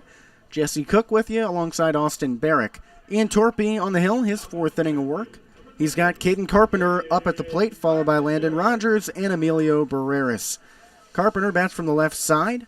Torpy, the righty, fires. Just missed low away. A backdoor curveball didn't have enough juice on it. 1-0 count for Carpenter. He singled his last time up. Had a tight play at first base. 1-0. He swings and drives at opposite field, but foul, out of play. That's right, Carpenter, with runners on first and second, slammed a ball to first base. Barraza had a tough play going for it down the line. It nicked off his glove and got away. Nobody scored on that play. Everyone moved up a base, but Carpenter got first. Torpy's 1-1. Misses outside. 2-1 count. Torpy out of UC Davis. He's a rising junior, native to San Jose, California. Caden Carpenter, rising sophomore out of Utah. This is now, 3-4 times a day that the home plate umpire is called for time? That's right. He motioned at Carpenter and called time. Now back, the 2-1. Two-seamer missed low and away. Hitter's count for Carpenter. And he's wearing shades at the plate because the sun is shining in from right field. 3-1. Swing and a foul tip into the catcher's mitt. Count is full. Look at the shift, too, that the Glacier Pilots have on. That's right. The shortstop is to the right of second base. The full count pitch. Misses low. Ball 4. Caden Carpenter is aboard with a walk. So 1 on, nobody out. Matt Sue brings Landon Rogers to the plate. Last time up, yes, he hit into a double play, but it did bring around the Miners 1 run. Steven Lancia led off that second inning with a hit, made it all the way to third with nobody out, bases loaded, and Rogers brought him home with a double play ground out. The pitch, the righty watches one high and away for a ball. Rogers has seen an uptick in playing time ever since a week ago Wednesday when he played in that doubleheader against the Glacier Pilots. 1-0. Misses low and inside. Well, the first game wasn't anything spectacular. In the second game, he came in and had 2 hits with 3 RBIs to finish out his day. Head coach Tyler Brunn started to put more trust into him, and he's been a starter ever since at the DH position. Mound visit for Torpy. Having trouble finding the zone here in his 4th inning of work, he walked Carpenter on a full count, and now the first 2 pitches to Rogers couldn't find the zone. There is some action brewing in that Anchorage bullpen, and in fact it has already boiled over because a new pitcher is running onto the field. Ball hadn't been taken from Torpy for a while, but now it's out of his hands. New pitcher in the game for Anchorage. We'll update you on who that is in just a bit, but while we figure that out, we're going to take a break. 4-1 Glacier Pilots, a 2-0 count for Landon Rogers, the second time this season he's had a pitching change in the middle of an at-bat at a 2-0 count. Runner on first. We'll be back.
We're back at Herman Brothers Field. It's a 4-1 game in the bottom of the fourth inning.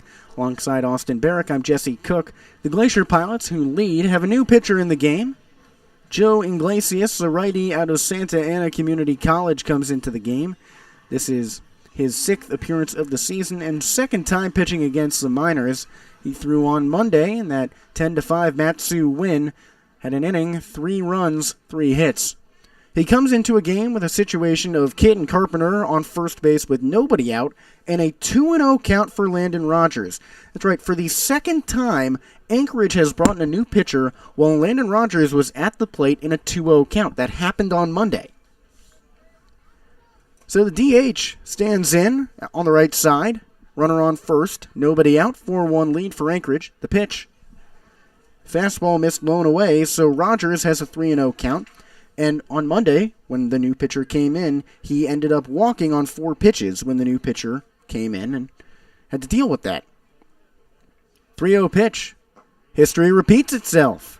Landon Rogers has a 4-pitch walk spanning 2 pitchers, and there's runners on first and second for Mat-Su's shortstop, Emilio Barreras. Well, here we go again. It's been a pretty exciting game so far. Runners have been getting on base for Mat-Su. But isn't that the issue, that the Miners always strand them there? Yeah. They average just over 5 runners stranded in scoring position every game. Righty on the hill, lefty at the dish.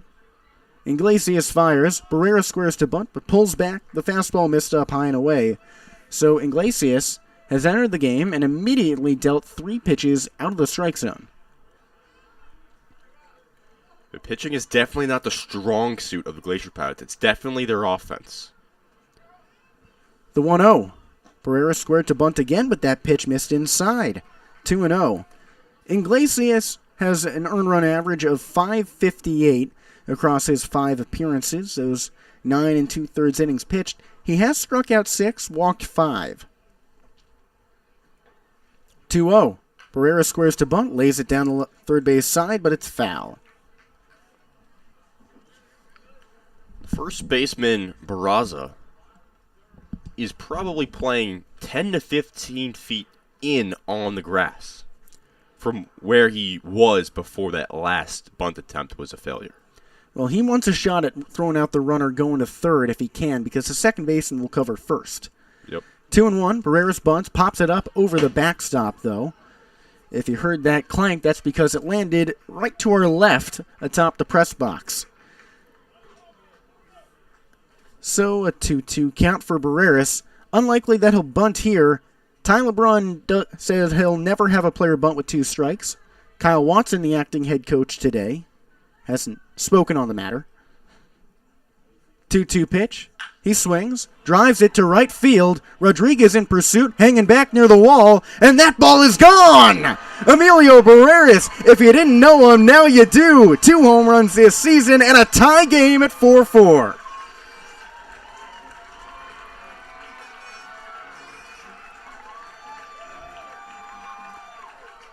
Why bunt when you can just bring everybody around with 1 swing? Emilio Barreras becomes the first member of the Miners to hit a home run multiple times this season, and once again, the Miners have battled back against the Glacier Pilots to tie a game in which they trailed. That is beautiful stuff right there. Barrera squares to bunt. Fail once, fail twice. Oh, bang, gotcha. I was about to say the center fielder Blake Jackson was playing disrespectfully so far in. My goodness, what a home run from Barreras. Here's the pitch to Nolan Tucker. He pops it up foul off to the third base side, now to play. That's right. Emilio saw that pitch inside, and you could see his eyes light up. I was talking to him before the game, and he was hitting off a tee, and he was putting it purposefully low and inside. 0-1 to Tucker. Misses outside, low and away.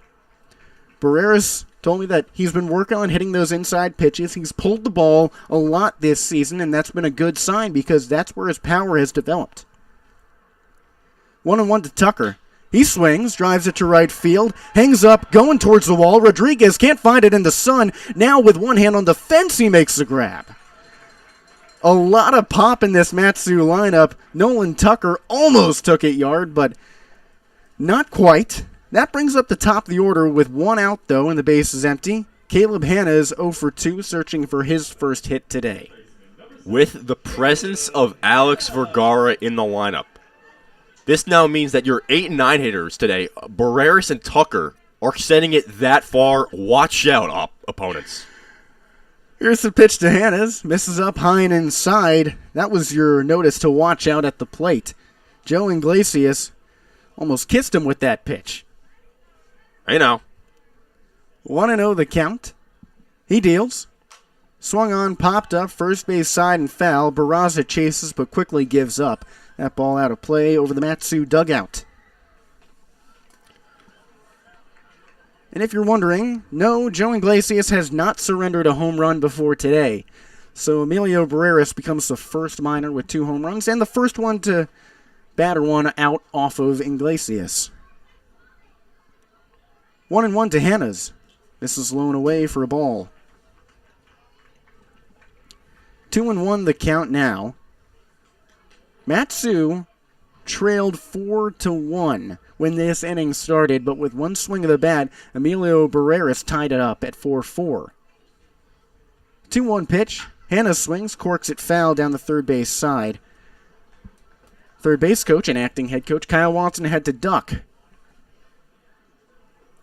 The Matsu has had a week full of Anchorage. Had the Glacier Pilots here on Monday, then the Bucks here on Tuesday. Day off yesterday, but now the Glacier Pilots again today and the Bucks tomorrow.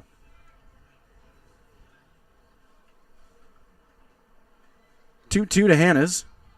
Front door curveball missed high and inside. Those Bucks are playing right now. They're on the road. Rather, they're at home playing the Chugiak Eagle River Chinooks, leading 4-1. Joey Narrett, their leading hitter, has had a good day with a pair of RBIs. 3-2. Hanna swings, dribbles it up through the mound, out to second base. It gets through everyone. A pinball. Throw over to first, and he's safe. Wow! Caleb Hanna's corkscrewed a ground ball through the glove of Joe Iglesias, underneath the glove of second baseman Will Henson, and then by the time that Joey Wright got to it, it was way too late. That, I believe we can call it a hit because it didn't touch anyone's glove. Wow. I mean, me personally, I put an error on both the pitcher and the second baseman, Iglesias and Henson. I mean, I don't know. That was something. They're putting an error up on the scoreboard, so I think you're right. That brings up Cooper Vest. He's 0 for 2. The pitch. Hefty swing and miss. Curveball caught him below the ankles. That was sock level. I'd say the benefit of the doubt goes to the pitcher. You aren't typically supposed to make plays like that. He also got a weird hop. So Henson, you get the error. Way to score it, AB. 0-1. Vest swings, drives the opposite field, shallow left center. That one's tailing back towards the wall. The wind carried it. It lands. Runner over to third. Vest into second base. The Miners' bats are hot this inning. A double for Cooper Vest. And there's 2 men in scoring position for Matsu with just 1 away after the Miners already rallied for 3 runs in this frame. I had a great angle on that one from the perspective right here on the right side of the press box, and boy, that just kept tailing away and away from the center fielder Jackson. And Taguchi was pursuing pretty hard, but it just plopped right there in between them. Well, Alex Vergara has an opportunity to plate his first RBI or 2 of the season, debuting today after being recalled to Matsu. The pitch. He swings, ropes it into left field. Welcome back. 1 run scores, and the Miners take the lead. Alex Vergara with an RBI single. He crushed that first pitch he saw. The reigning Alaska Baseball League MVP has his first hit of the new season, and it's in his first game back. Runners on first and third, and a heck of a situation for the Miners.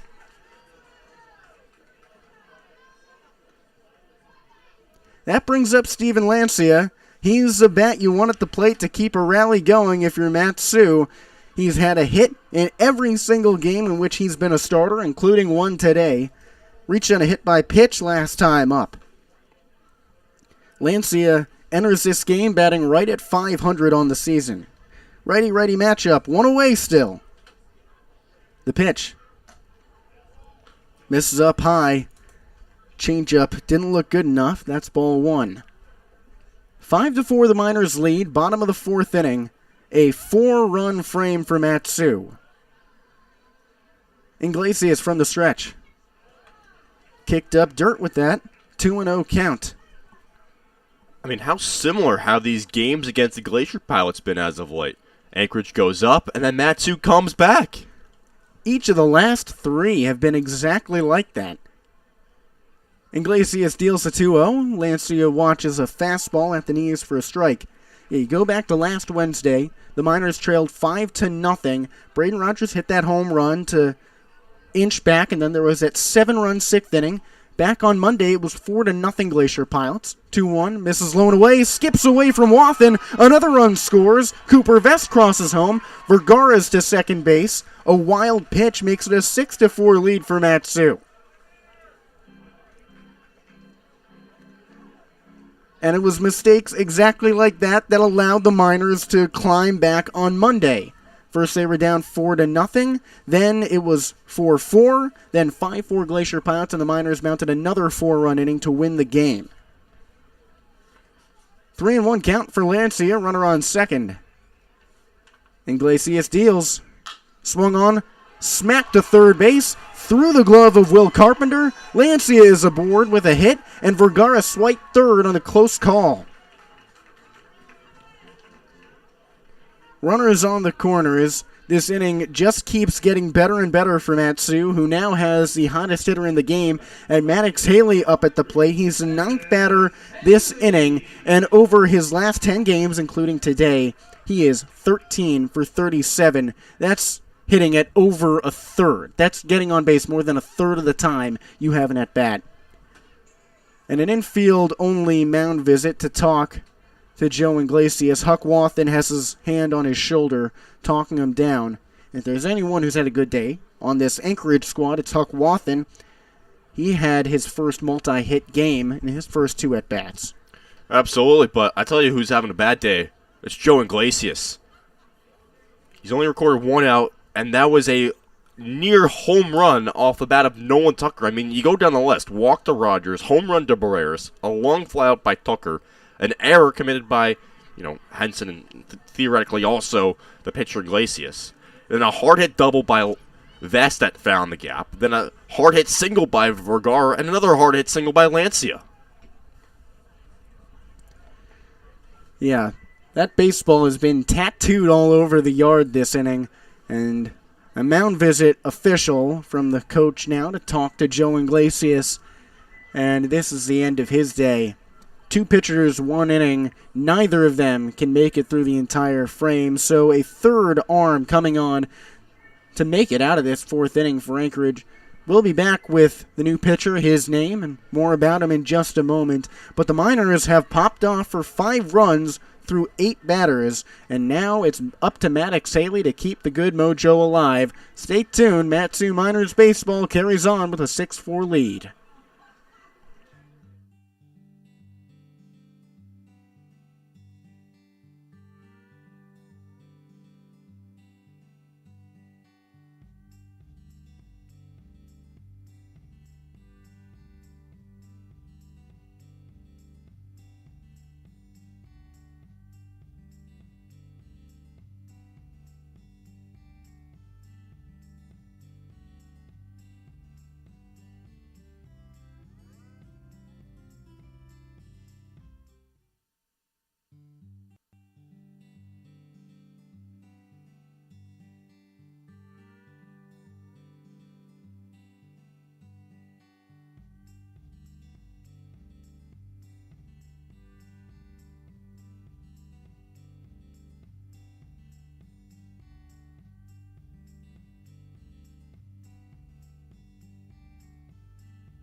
Well, it's been deja vu all over again here in the Mat-Su Valley. The Miners lead 6-4 after a 3-run comeback over these Glacier Pilots. Bottom of the 4th inning. New pitcher in the game for Anchorage is Max Zawistowski. The lefty is Maddox Haley with runners on first and third and 1 out. The pitch misses low and away for a ball.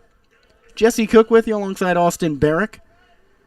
Mat-Su was down 4-1, but then ran away with it with 5 runs in this inning. Emilio Barreras contributed 3 of those with 1 swing of the bat. 3-run blast to right field for him, his 2nd homer of the year. Haley, the 9th batter of the inning. The pitch. He swings, pops it up, right field, hanging foul down the line into the Mat-Su bullpen, and it's down out of play. So, just a foul ball, not a foul out. Haley hasn't been doing a lot of getting out.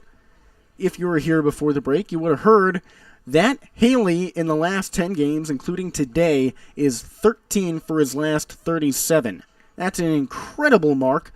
That means more than a third of the time he comes to the plate, he's getting a hit. 5 straight games with a knock, including that one earlier today. He singled back in the 2nd inning. And he's reached base in every single game this year. Zawistowski comes set. Runners on the corners, 1-1 count, 1 away. He deals. Haley swings on the front door curveball, checks it out to third, throw to second, they got him, throw across to first, not in time.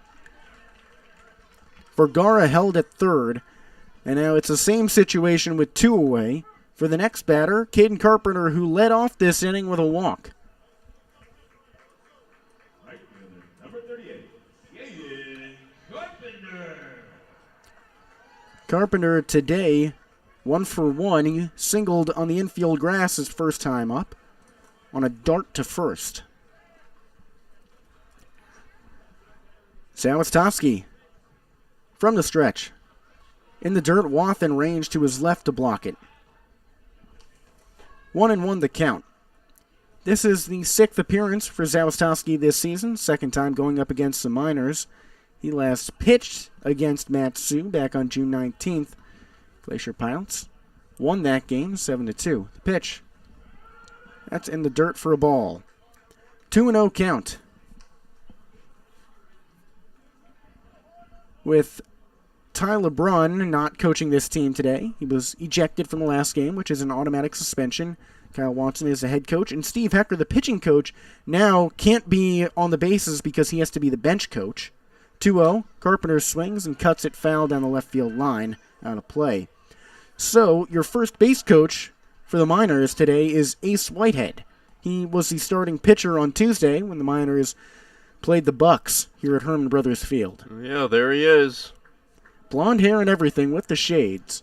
Caden Carpenter also wearing sunglasses at the plate. The sun streaming in from right field.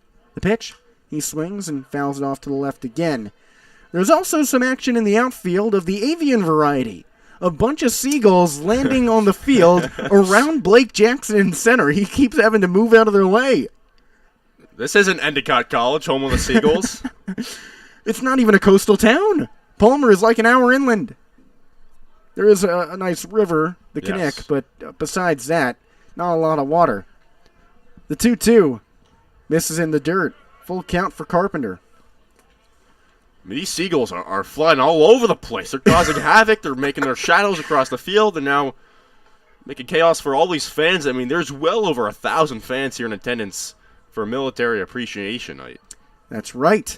Lots of red, white, and blue. The camo jerseys from Mat-Su. Full count pitch. Misses low and away, and the Miners have the bases loaded with 2 away for Landon Rogers. And he had a peculiar plate appearance his last time up. He walked with 2 pitchers throwing to him. Ian Torpy, the starter, dealt 2 pitches out of the zone to him. Then he was replaced in the middle of the at-bat by Joe Iglesias, who is no longer on the hill because it's Max Zawistowski. Lefty-righty matchup. 6-4 Miners, bottom of the 4th. The pitch. Curveball swung on, popped up, corkscrewed behind the plate, and it lands foul.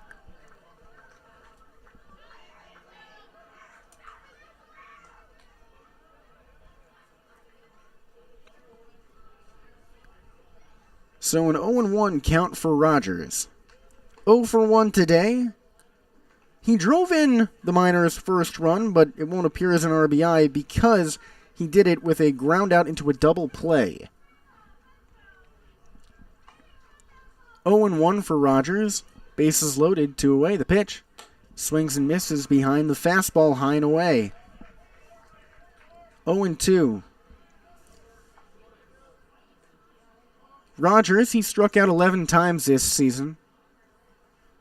Ties him for 4th on the team in Ks. The 0-2. Swings and tips it foul off to the right side. Stays alive. He is the 11th batter of the inning for Matsu. The record for the Miners this season is 13 in one frame. That came against these Glacier Pilots 8 days ago.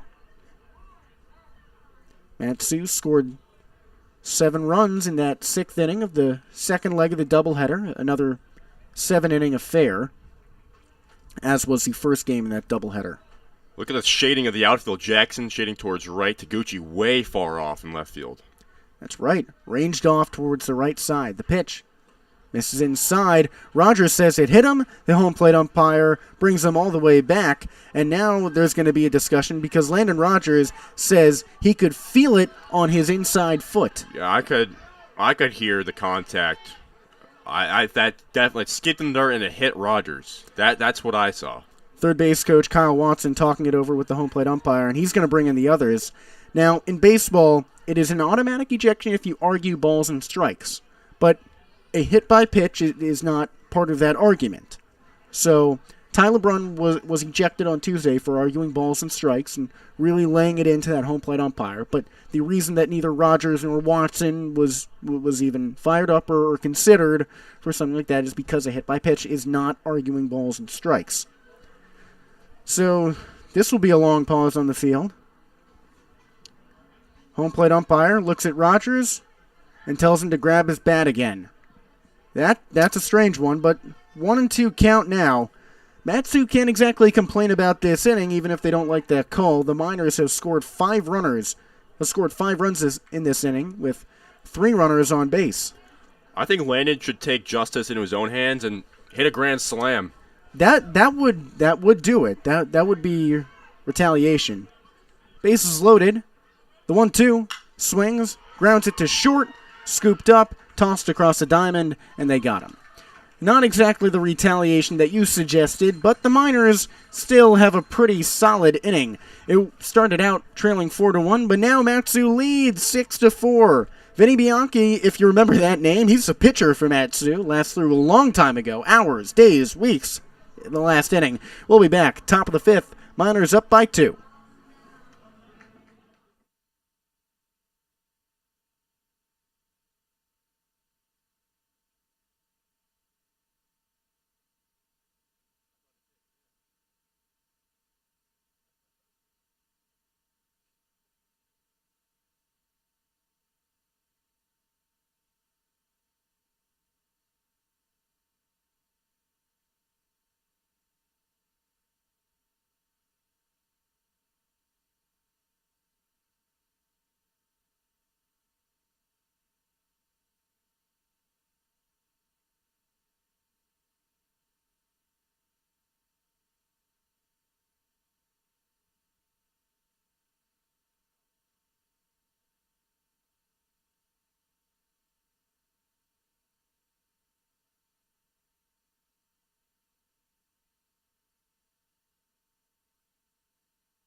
Top of the 5th inning coming your way. The Miners lead 6-4 over the Anchorage Glacier Pilots. Jesse Cook with you alongside Austin Barach.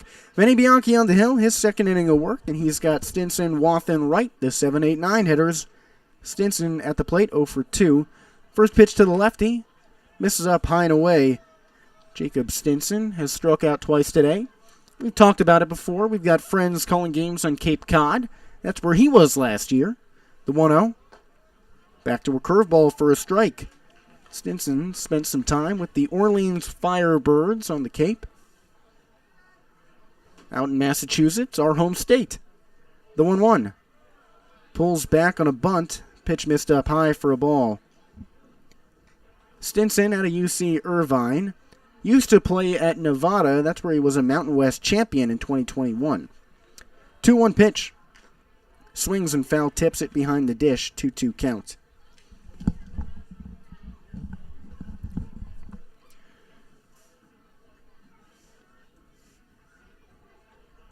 Base is empty, nobody out. Leadoff man this inning. Bianchi into the windup. The pitch. Swung on and bounced out foul to the Matsu dugout down the first base line. And here you got Bianchi, who entered this game with his team down 4-1. Now re-enters in the fifth with his team up 6-4. 2-2. Swung on and missed. Bianchi has his second strikeout of the game. Stinson down by way of the K for the third time in 3 at-bats. Yeah, that was a swing of a guy who's just not confident in his bat right now. That brings up Huck Wathen. He's 2 for 2, the best game of his season, and his better days have both come in Palmer. Had his first hit of the year after starting out 0 for 25 on Monday. The pitch. The righty swings and misses. Bianchi was on the hill during that rally on Monday when Matsu won. He earned his first win against the Glacier Pilots this season. The pitch. Wathen swings and foul, tips it to the catcher, Lancia. And Wathen comes from a Major League family. His grandfather, John Wathen, was a Major League manager for the Kansas City Royals, but had a losing record with them in 5 years. And John also played for the Royals. And his dad, Dusty, played 14 years of professional baseball, 3 of them in the majors with those same Royals. And he's right now the Phillies' third base coach. The 0-2. Swung on, popped up behind second base. Tucker trailing over his head. Caden Carpenter, the right fielder, calls him off and makes the grab. 2 up, 2 down in the top of the fifth. 6-4 Miners with the bases empty as Joey Wright, the 9-hitter, comes up. While he walked in the second, he grounded out to third last time up in the third inning.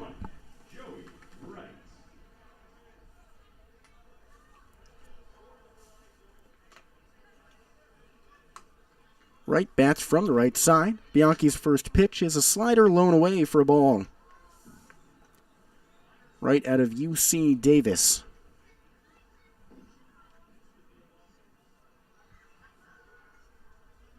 Bianchi deals.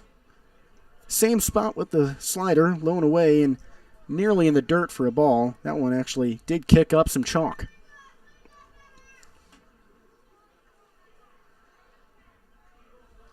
2-0. Front door curveball had him looking. Ooh, that was nasty from Vinny.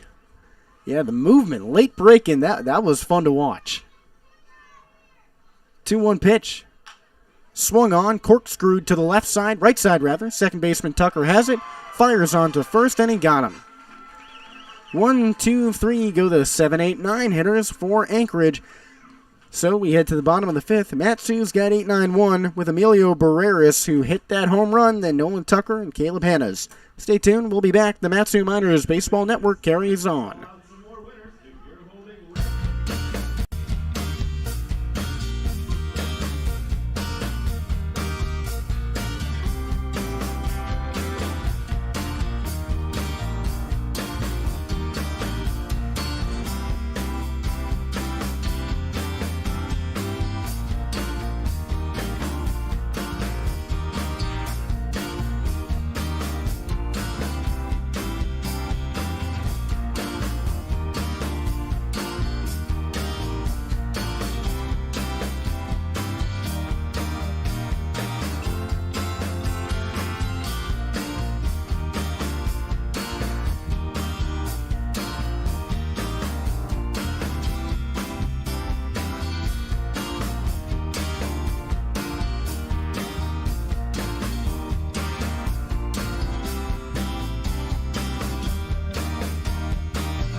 It's the bottom of the fifth inning in Herman Brothers Field here in Palmer, Alaska with Austin Barach. I'm Jesse Cook. The Miners lead 6-4, largely because of Emilio Barreras, who leads off this frame. Max Zawastaski on the hill. Barreras slammed a game-tying 3-run homer in the fourth. First pitch to the lefty. He swings and fouls it off to the right side. We also come in with some news that we just learned. Pitching coach Steve Hecker, he's been tossed from this game. Argued balls and strikes with the home plate umpire. There was no real definite motion that we saw, but we just got word that he's in the clubhouse. 0-1. Swings, drives out to second base. Henson is there. Nobody covering the bag. Throws to first. Zawastoski sprints there and makes the play. Nathan Barraza certainly had a miscue at first base and ran away like he was getting out of the way of Zawastoski, who saw that Barraza was not covering and jump-started to Boilermaker his way over to first. Ooh, Purdue action there with the Boilermaker, but that had disaster written all over it. Everybody fled the scene. The rarely seen 4-1 play. Yeah, have not seen that before this season. Every now and then you get 1-4 on a bunt. Nolan Tucker at the dish. He almost went yard last time up, came about 10 feet shy. The pitch, he squares to bunt, pulls back on a ball up high. But circling back around, so Ty LeBrun, the head coach, was ejected on Tuesday after arguing a call in the ninth inning against the Bucks. He's suspended for today. Now Steve Hecker, same fate. 1-0. Called a strike, blown away. And Austin, well, we know Heck. He's one of the most even-keel guys you'll find. I mean, during the school year, he teaches children with special needs. He's just about as nice as they come. Yeah. The 1-1 misses blown away. So it really takes a lot for him to get heated like that. I wouldn't say he was pleased when you and him were doing the axe competition, the axe throwing competition last Saturday. True. The 2-1 pitch to Tucker. He swings, cuts it off to the left side, and foul down the line. That's right. I did beat him, and I challenged him to axe throwing because team event and 5 rounds, and I got the better score. So I'm going to hold that over him for a while. But afterwards, we got to talking, and he used to play in the Northwoods League about 15 years ago. 2-2. Checks his swing. That's a ball low and away. Full count for Tucker. The 9-hitter is 0 for 1 today. Had that fly out to right field, like we mentioned. Also walked his way aboard in the third. Full count. Misses inside. Tucker is aboard. 1 out and 1 away. 1 out and 1 on for Matsu. For the 1-hitter in Caleb Hannas.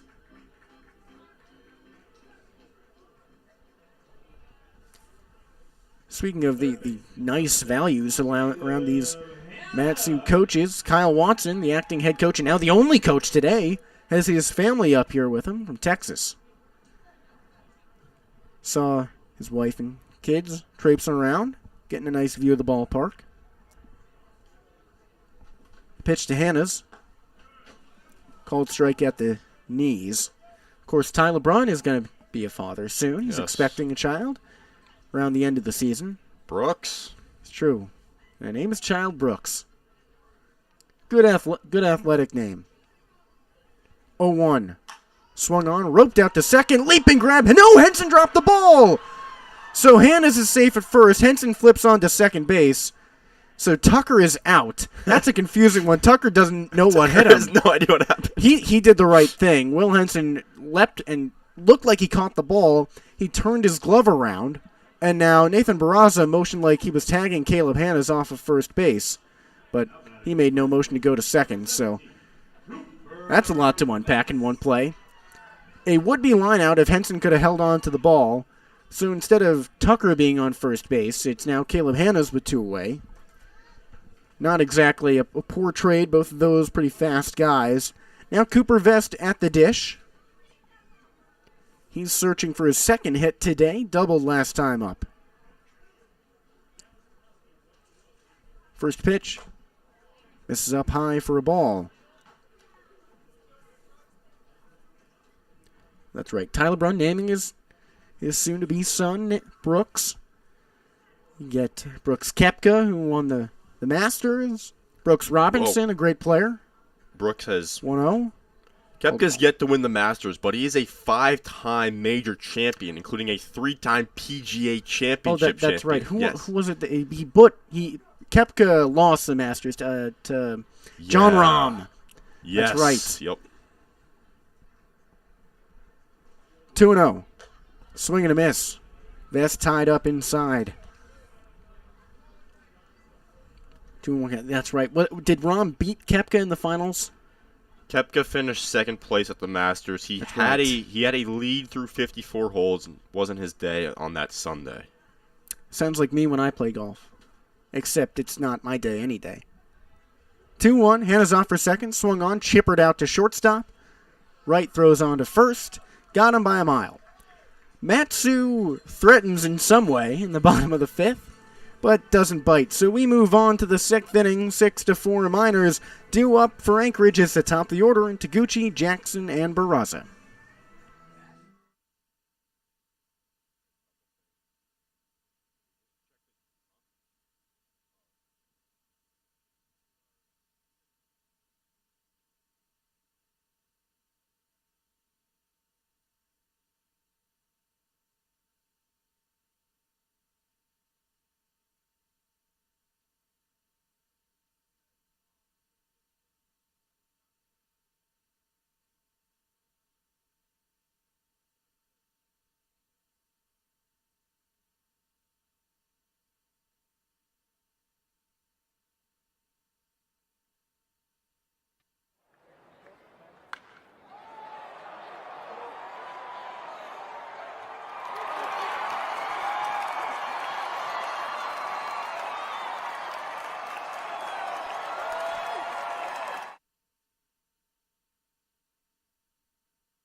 It's the top of the sixth inning here in the Matsu Valley. The Miners ahead 6-4 after that huge fourth inning where they came back from a 4-1 deficit and scored 5 runs. Vinny Bianchi on the hill, his third inning of work.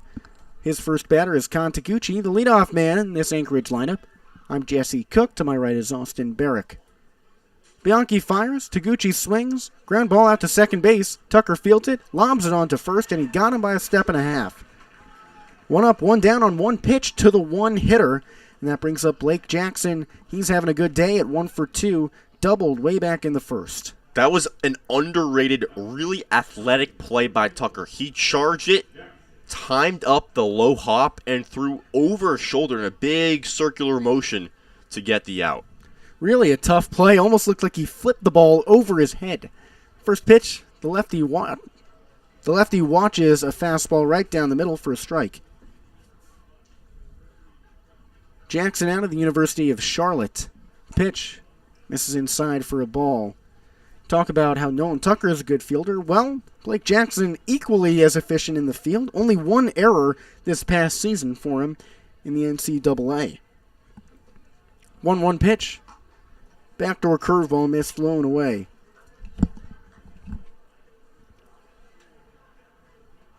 And a lot of these guys come from the same division. 2-1. Swings, ropes it up the middle into center field on a line. Base hit, second of the day for Jackson. 1 on, 1 out for Anchorage, and that brings up Nathan Barraza. But more on these guys playing in the same division. Blake Jackson actually came up against his teammate, Caden Copeland, in a game during the NCAA season, and lined out in his only at-bat against him. Hits the ball really hard. Nathan Barraza at the dish. He's 0 for 1. Grounded out in the first. Then walked in a run in the second and had a sacrifice bunt last time up in the fourth. The pitch. The righty swings, batters it into left center field. That's down in the gap for a hit. Jackson heading for third. Throw to the infield. They don't even go to third. Runners on the corners for Anchorage. 1 away. And that brings up the cleanup hitter and Will Carpenter.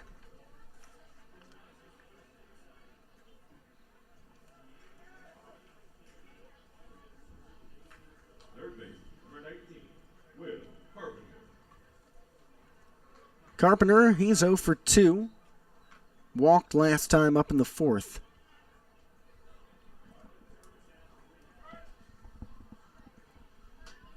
Bianchi takes a moment off the hill and then resettles. The pitch. Just missed high and away. This is Vinny's second time playing the Glacier Pilots.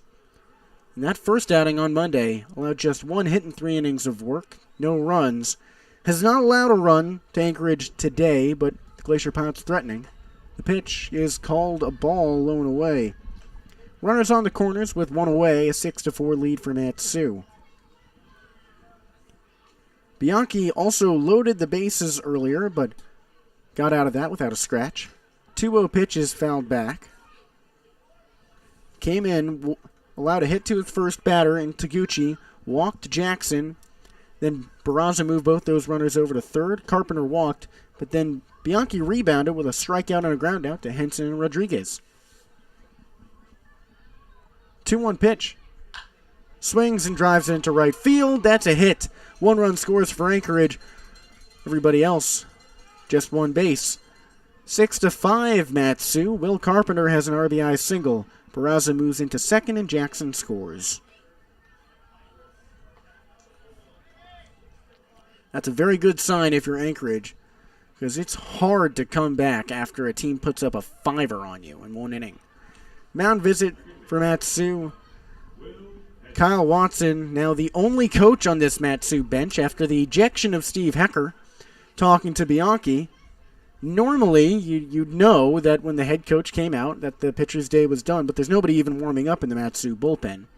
Kyle Watson normally wouldn't even make the trip out to the mound, but we've talked about it before. Head coach Tyler Braun ejected on Tuesday, suspended for today, arguing with the umpire. That's not any special rule. That's just a punishment if you get ejected. You're suspended for an additional game. Steve Hecker ejected after arguing balls and strikes. So he will probably join the team on the bus ride to Anchorage tomorrow to play the Bucks, is not going to be a part of the coaching staff for that game. Will Henson at the dish. He's 0 for 2. First pitch to the righty, a front door curve for a strike. Bianchi responded really well to the mound visit in the 4th inning. Of course, that was when Hecker was ejected. He talked to Bianchi after those 2 batters reached base. 0-1. Henson swings, lines it up to short. Barreras muffs it. It was in his glove, and then it wasn't. Tucker backs him up, and everybody moves up a base. An error at short loads the bags, and Anchorage, who was looking down and out, is suddenly knocking on the door. Yeah, so that'll be Barreras' 6th error of the season. I was thinking that after the Carpenter single, who will talk to these pitchers now with Steve Hecker out, but obviously Kyle Watson, tons of baseball experience, 5th season in Texas at Keller Central, assistant here last year as well. Here's Rodriguez, first pitch to the lefty, called a strike, low and away. And Kyle Watson, though he's not the pitching coach on this team, he has been a pitching coach before. He's obviously, like you said, coached up here in Matsu. The 0-1. This is high and away. Curveball hung up there and didn't hit. 1-1 count.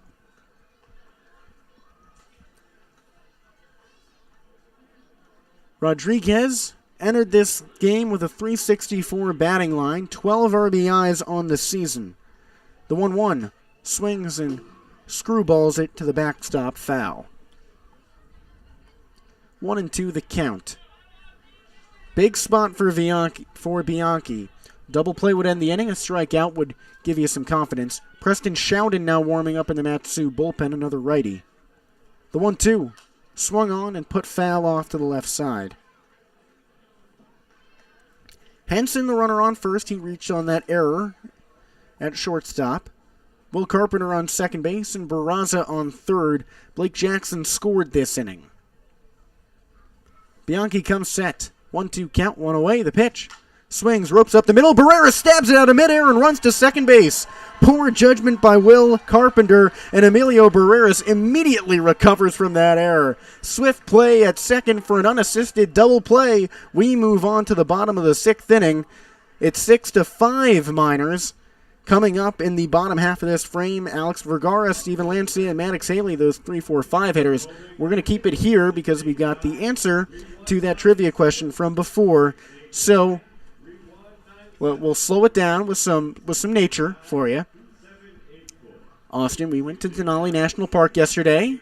team will be in Kenai next week for the Kenai Fjords. So Alaska is about 200 miles away from Denali. And there's no baseball park there at that national park. No. But there is at one of the national parks in America. Do you have any idea which national park has a baseball field?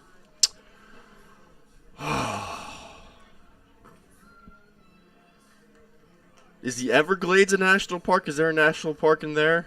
You are right in that that there is Everglades National Park, but you are wrong. It is not Everglades National Park for the answer. idea. The only baseball park. Yosemite? No. That was a California Patterson Great Falls National Historical Park in Patterson, New Jersey. gosh. Hinchcliffe Stadium. It's a rather historic field. A lot of Negro Leagues action there. Satchel Paige, Josh Gibson, Larry Doby all played there. Larry Doby, of course, the first black member of the American League, second African American in Major League Baseball after Jackie Robinson.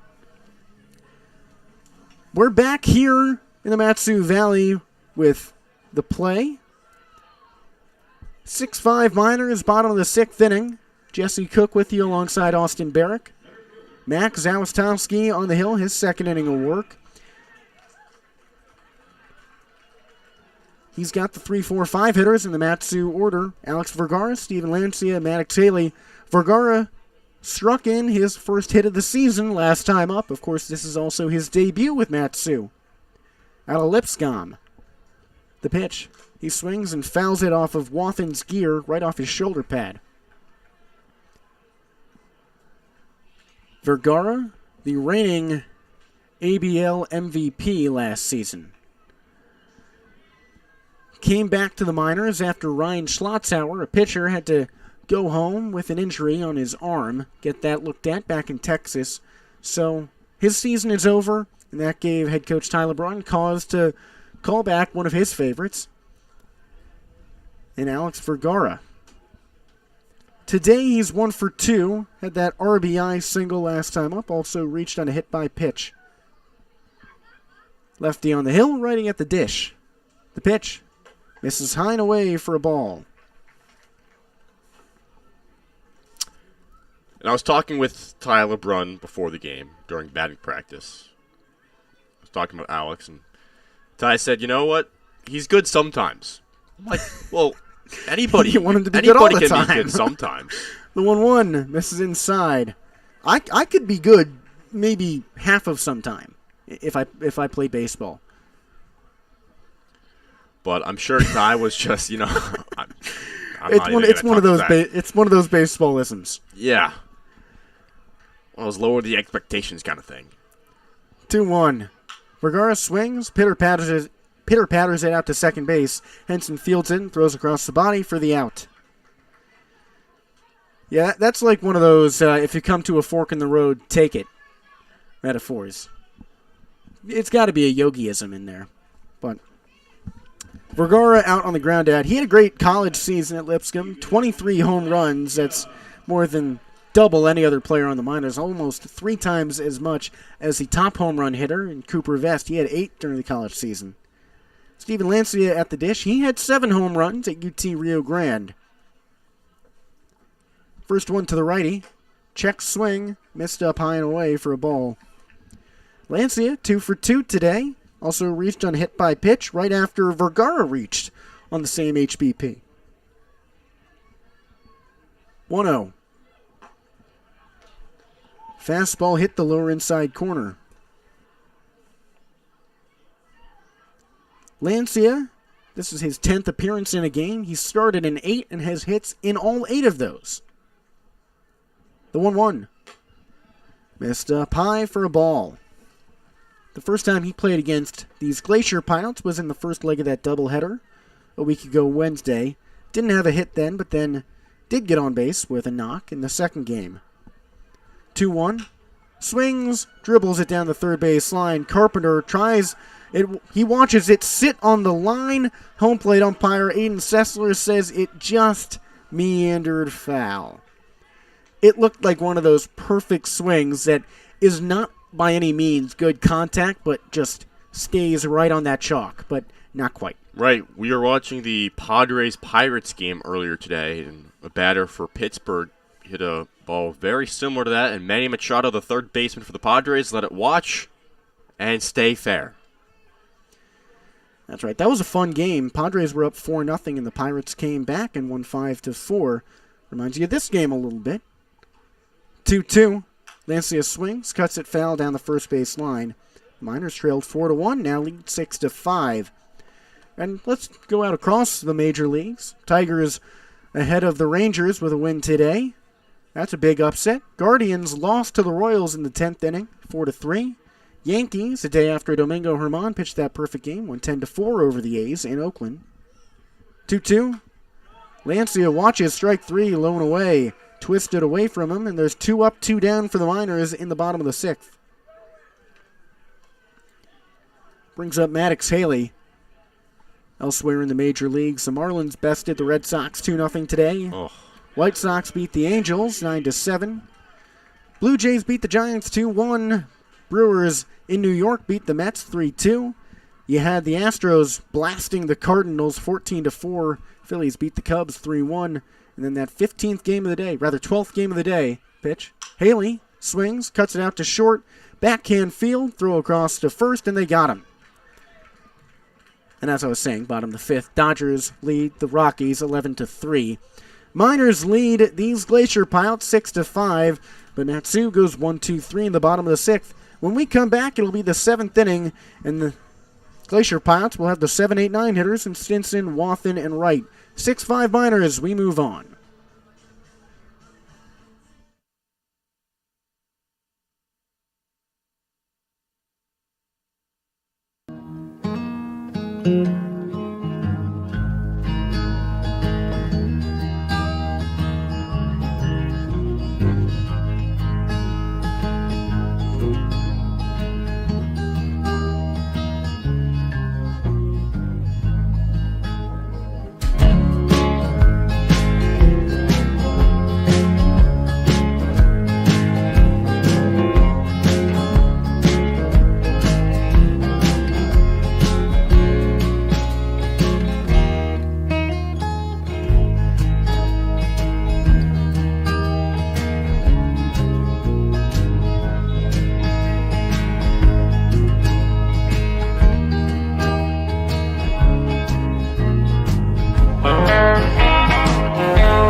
We've hit the 7th inning here at Herman Brothers Field in Palmer, Alaska. Alongside Jesse Cook, I'm Austin Barach.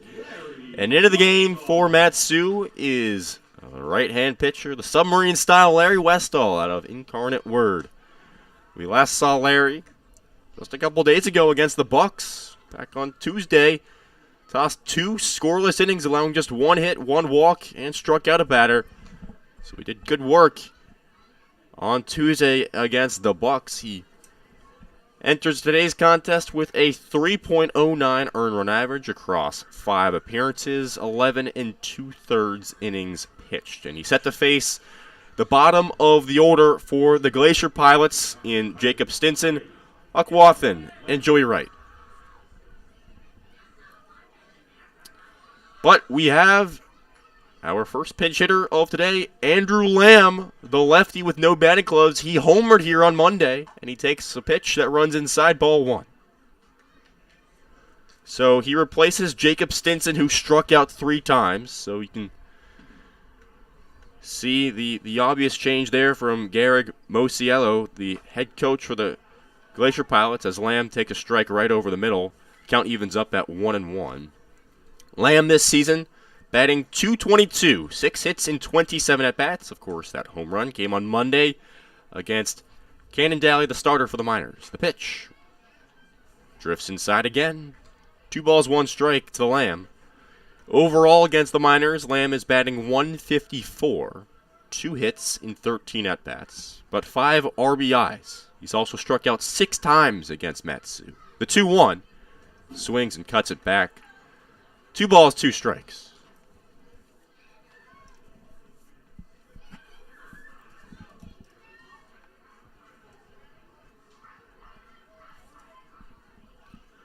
Here in the top of the 7th, nobody on, nobody out. The 2-2 swung on and roped out a play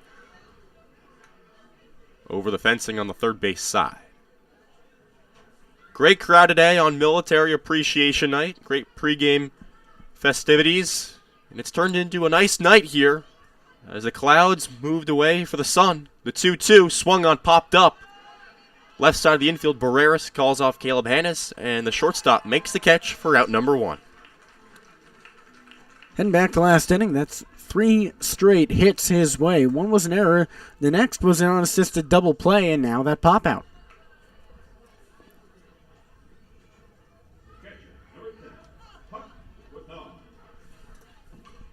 So here's Hawk Wathan. 2 for 3 today. Flew out last time to the right fielder, Caden Carpenter, the pitch. Sails away.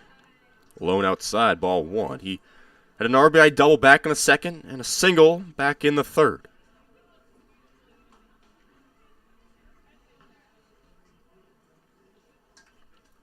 Westall's 1-0. Catches the bottom of the zone, 1-1.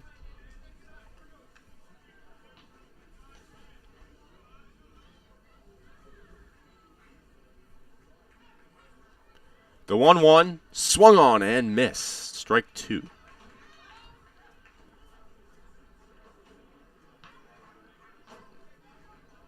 Westall in a bit of a groove right here. Working quickly. The side armor throws and gets Wathan to chase outside. The pitter batters over to Tucker. The second baseman, he throws on to first on the one hop, who caught it right around the left shoulder for out number 2. Late swing for Wathan. He's had such a good day. Started out 2 for 2, but fly out on the ground out his last couple times up. So here's Joey Wright, the shortstop. He's been busy in the field. The pitch, just off the edge of the plate, 1-0. Joey Wright walked in the second, grounded out to third in the third inning, and grounded out to Nolan Tucker, the second baseman, back in the 5th.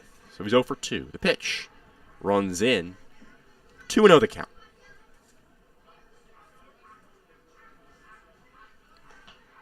Right out of UC Davis. Westall out of Incarnate Word. His teammate, Schlottsauer, went home as Wright laces one to left field, but right at Maddox Haley, who tips his cap to the crowd after making that catch for the third out of the inning. A quick 1-2-3 for Larry Westall. We head to the bottom of the 7th. The Miners 6, the Glacier Pilots 5.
Six to 5, Matsu heading to the bottom of the 7th inning.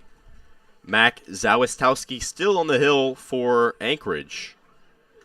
Mac earned the win back here on Monday in 1 2/3 of pitching. And he's set to face 6, 7, and 8 for the Miners, Caden Carpenter, Landon Rogers, and Emilio Borreras. Here's Carpenter. He's reached base all 3 times so far today. Lefty in the hill, lefty at the plate. The pitch swung on and chopped foul to play. Once again, Anchorage putting on the shift. Joey Wright, the shortstop, on the right side of second base. And the second baseman, Will Henson, playing about 10-15 feet into shallow right field. Barraza, the first baseman, also hugging the line. The pitch. Down the middle, just above the knees for strike 2. Back in the 4th inning, Carpenter walked not once but twice as the Miners batted around. The 0-2 from Zawiskowski is swung on. Looped in a shallow left field. Taguchi runs forward, but doesn't have enough room to make the play. It falls foul. A long foul ball puts Carpenter right back at home plate. So with those 2 walks, Carpenter now has 14 base on balls this season, adding on to his team high.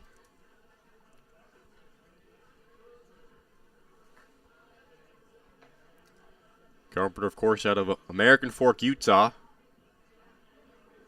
which is located at the foot of the Washtenaw Range of mountains, 32 miles southeast of Salt Lake City, the capital of Utah. The 0-2, swung on, dribbler. The pitcher, Zawiskowski, fields it, turns around, throws on a first, but not in time.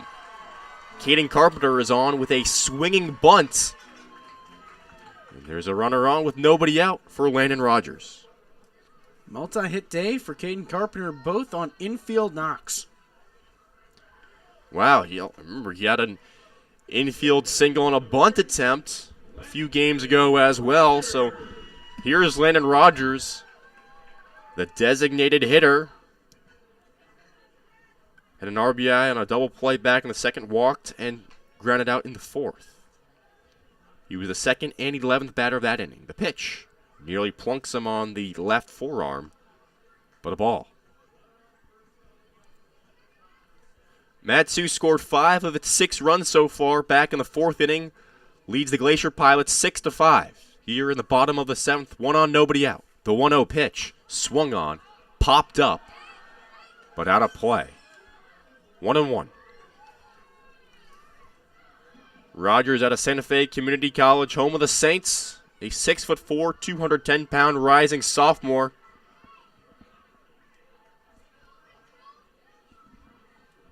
Went 0 for 1 back on Tuesday as a pinch hitter.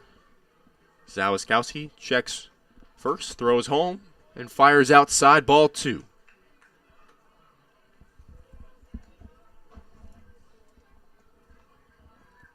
Rogers entered today batting .429 against the Glacier Pilots. That's 6 hits and 14 at-bats. The pitch nearly hit him. Gets past Wathen, the catcher, on the scoop that hit the ground. And Caden Carpenter scoots over to second base on the wild pitch.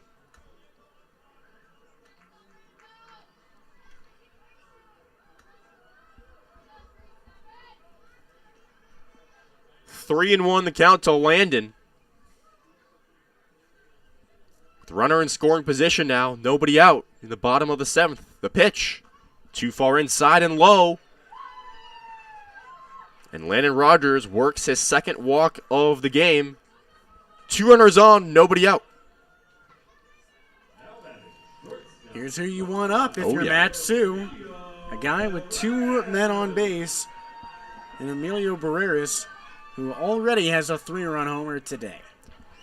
Exactly 3 weeks ago against these Glacier Pilots, Emilio went yard over that right field fence. And earlier today, back in the 4th inning, he did the same thing, a 3-run blast just a few innings ago, and now he's got 2 runners on. The lefty matchup. He shows bunt, pulls back, takes the pitch high for ball 1. And remember, Barrera showed bunt twice on that home run at bat, fouled them both off, and then decided to hit a ball over the fence. Well, guess who was on base? Would it be Carpenter and Landon Rogers? Yep. And they let off the inning that way. The 1-0, swung on, popped up. This one is not going yard. Wathen, the catcher, runs back, but it hits foul territory. It's 1-1. And we've got that little tin roof in front of us. It overlooks the crowd behind home plate, but it's basically like a landing for us. It's kind of like a porch. And that's where the ball landed. If you heard a thwap, that was the ball hitting the aluminum in front of us. I like that thwap. 1-1 the count to Barach, he shows bunt, places it down the third base side. Zawistowski can't go to third, throws on to first, but not in time. Nobody was home covering third base. Carpenter, the third baseman, left his bag. It was an awkward play because of how well the bunt was placed by Barreras. Everybody is safe, and the bases are loaded with no outs. Well, that's terrible awareness if you're Zawistowski. You got to know that the third baseman is going to come in on a bunt. You can't go to third because he's not there. I mean, maybe Carpenter should have stayed at third with a runner coming his way, but the automatic move has to be to go to first unless the game is on the line or something. So here's Nolan Tucker. He's 0 for 1 with a long flyout and 2 walks today. The pitch sails upstairs, ball 1. Tucker has home run power. We saw that in the 4th. Took Rodriguez to the warning track. Hit 4 dingers this season at Valpo, including a stretch where he hit a home run in 3 straight games. The pitch fouls back out of play. Those 3 games came back in February. The 19th, he hit a home run at Kansas. And then on the 24th and 25th of February, he hit dingers at UT Martin. So what you're saying is he's got the juice. Oh, yeah, and he's got the bases loaded right here with nobody out. Miners lead 6-5 in the bottom of the 7th. The pitch swung on right back up the middle. Flares into center field. Carpenter scores. Here comes Tomerlin. The pitch runner is called out at the plate on a bang-bang play. Tucker scampers to second base as Barreras trots over to third. A chaotic play puts one more run on the board with 1 out and runners at second and third.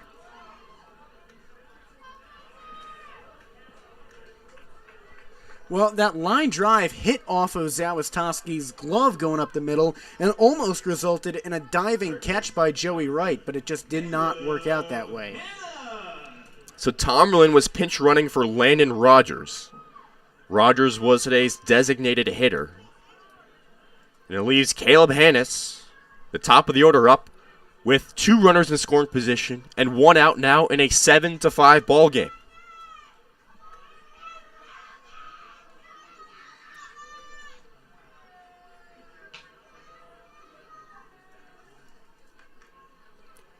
And here's a mound visit, and a pitching change shall occur. That's the night for Mac Zawistowski.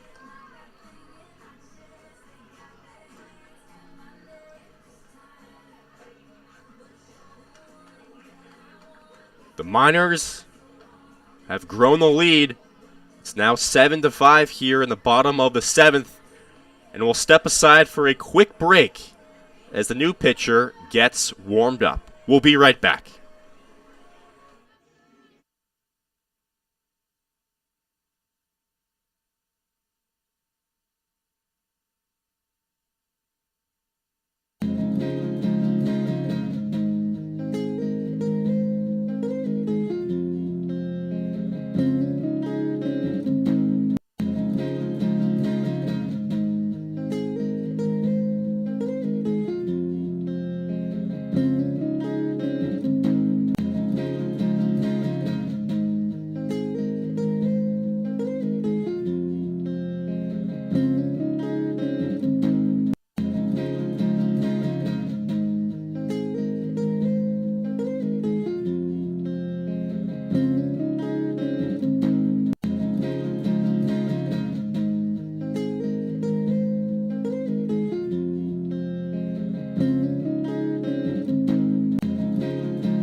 Nick Fraginals is the new pitcher for Anchorage after Zawiskowski went 3 innings of relief work. Fraginals out of Miramar, Florida,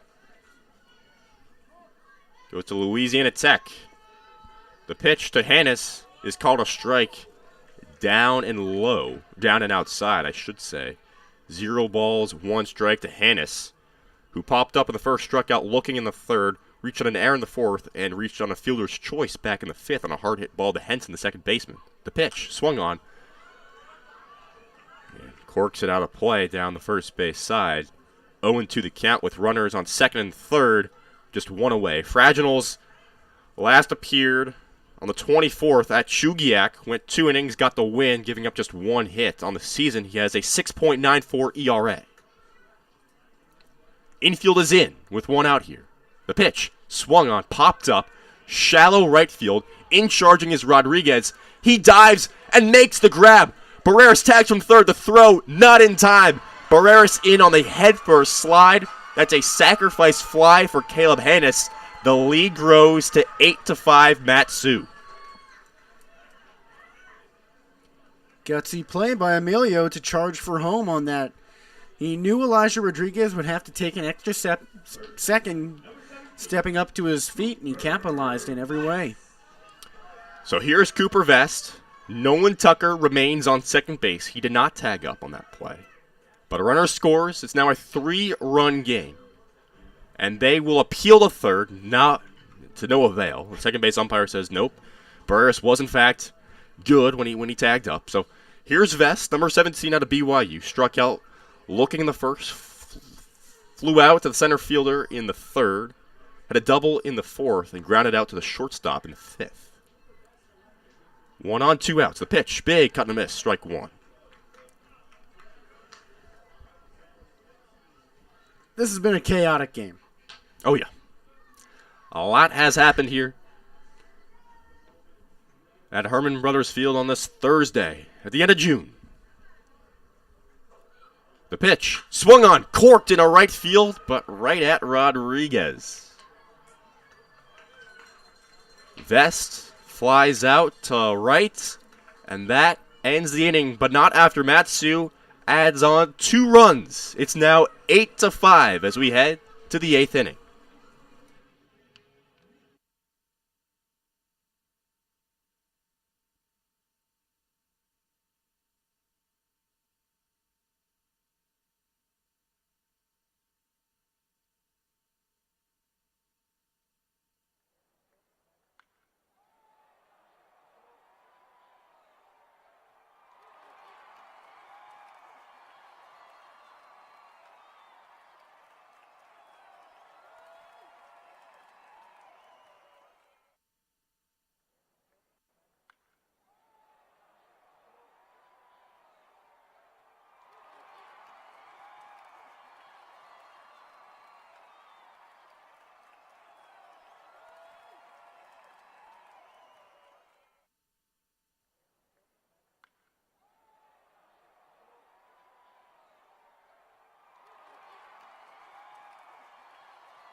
It's now 8-5 good guys alongside Jesse Cook. I'm Austin Barach here in the top of the 8th inning. New pitcher for the Miners is Ethan Like. He replaces Larry Westall, who went 1 scoreless frame. He took care of the bottom of the order, and now Like has to deal with the top of the order in Con Taguchi, Blake Jackson, and Nathan Barraza. Like this season, with a 3.79 ERA, this will be his 7th appearance. He also has a 1.58 whip. We last saw him on Tuesday against the Bucks, went 2 innings allowing just 1 hit in a scoreless outing. The pitch Sweeps in, but low below the knees for ball one. Like working quickly out of the windup, the 1-0. Peppers it in on the outside corner, strike one. The count evens up at 1 apiece. Taguchi has grounded out twice, also singled in the fourth, and had an RBI walk in the second. The 1-1 misses outside, 2-1. Like has yet to face these Glacier Pilots, actually. The 2-1 is lifted out of play down the third base side. 2 balls and 2 strikes to the leadoff man for Anchorage. This was the final score back on Monday, 8-5.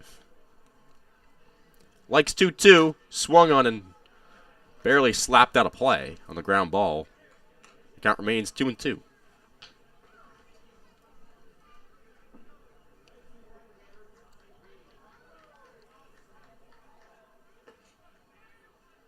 Likes pitch. Nails the outside corner. Got Taguchi looking. The 19th strikeout of the season for Ethan Like, and there's one away in the 8th.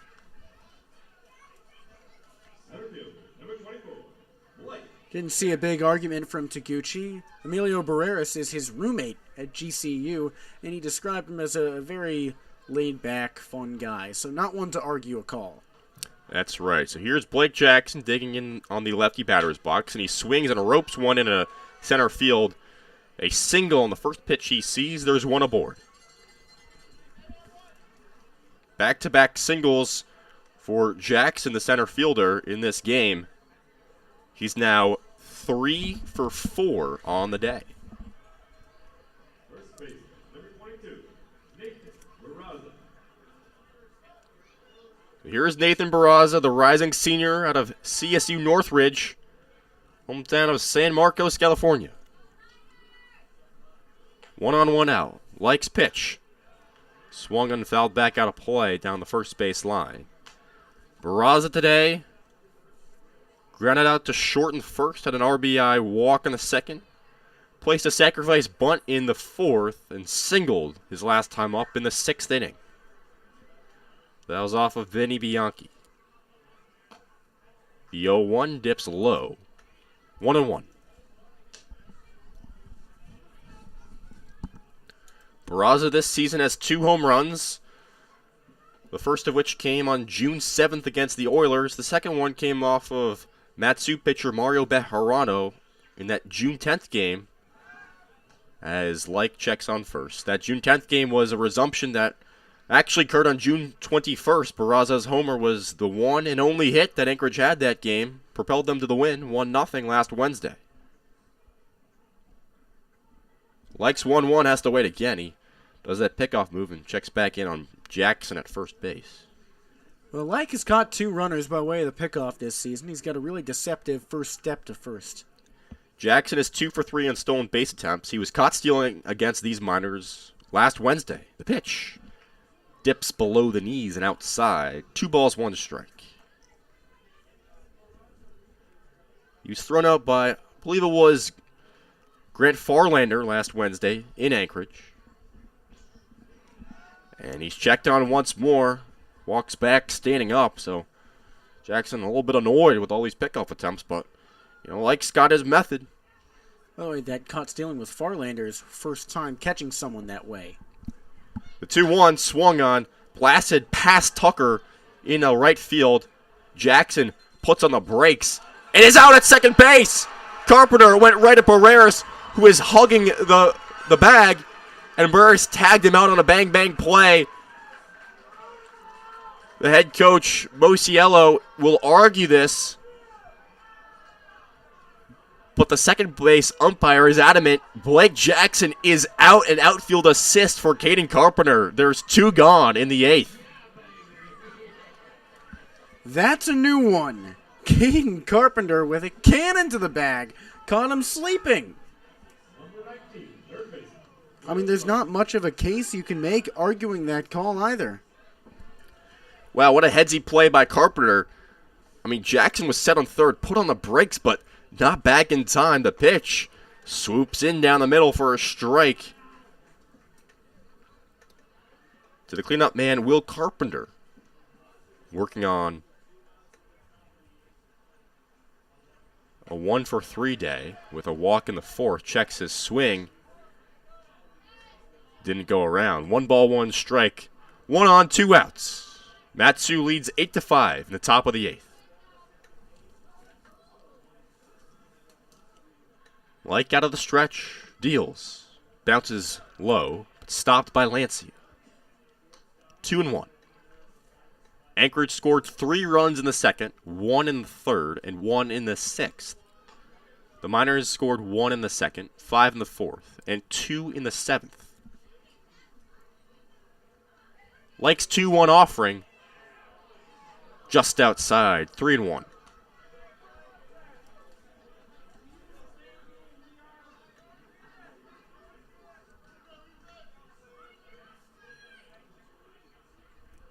The pitch. Lancia frames the corner. It's a full count on that fastball from Like.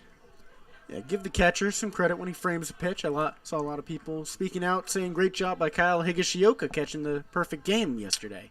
Yeah. The payoff pitch. Big swing and a miss.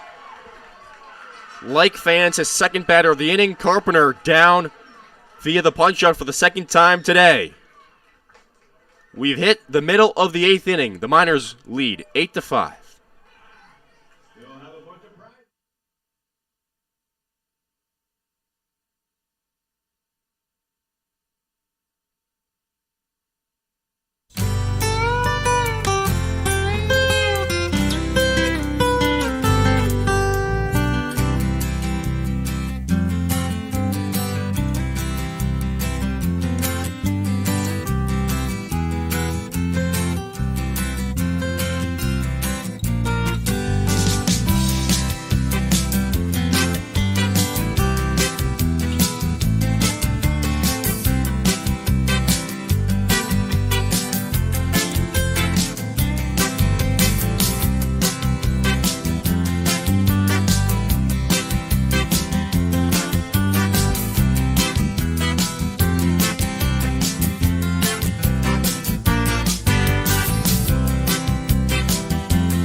Bottom of the 8th rolls on. Matsu has the heart of the order due up. Alex Vergara, Steven Lancia, and Maddox Haley 3-4-5 against Nick Fraginals in a second inning of relief. Vergara, the center fielder, making his debut this season for the Miners. Of course, the league MVP a season ago. Today, the center fielder working on a 1-for-3 day. Line out in the first, hit by pitch in the third, RBI single in the fourth, the ground out to the second baseman, back in the 6th. Righty on the hill, righty at the plate. The pitch. Swung on, clobbered into deep left field. Taguchi looks over his head, and that ball's over the fence. A solo home run for Alex Vergara. It's got to feel good to be back in Palmer. It's a 9-5 game.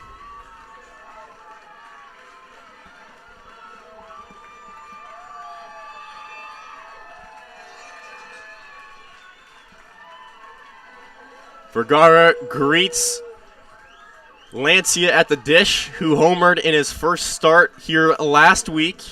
Those two played with each other last year, enjoyed great success. How fitting it is for Vergara to go yard today. Lancia looks at a ball above the belt. Wow, the energy in this crowd has been awesome. It's a 9-5 game. The pitch sails outside quickly, 2-0 to Lancia, the catcher. Well, these fans know they've seen that face before, so they're very excited to have him back. The 2-0. Swung on. That's drilled into deep left field. High but tailing foul. Lancia almost went back-to-back with Vergara, but he goes back in the box. It's a 2-1 count. Austin, I stood up when that ball was hit because that was a tank just a little bit to the left. The 2-1. Just outside ball 3. I mean, imagine if they went back-to-back. Oh, my goodness. The place would go nuts. Nobody on, nobody out. 9-5 game. The pitch. Swung on. This is drilled. Deep left field. Taguchi looking over his shoulder. And that's gone! We said it! Vergara and Lancia go back-to-back! Oh my goodness! The Miners have doubled up the Glacier Pilots in tremendous fashion! It's a 10-5 game!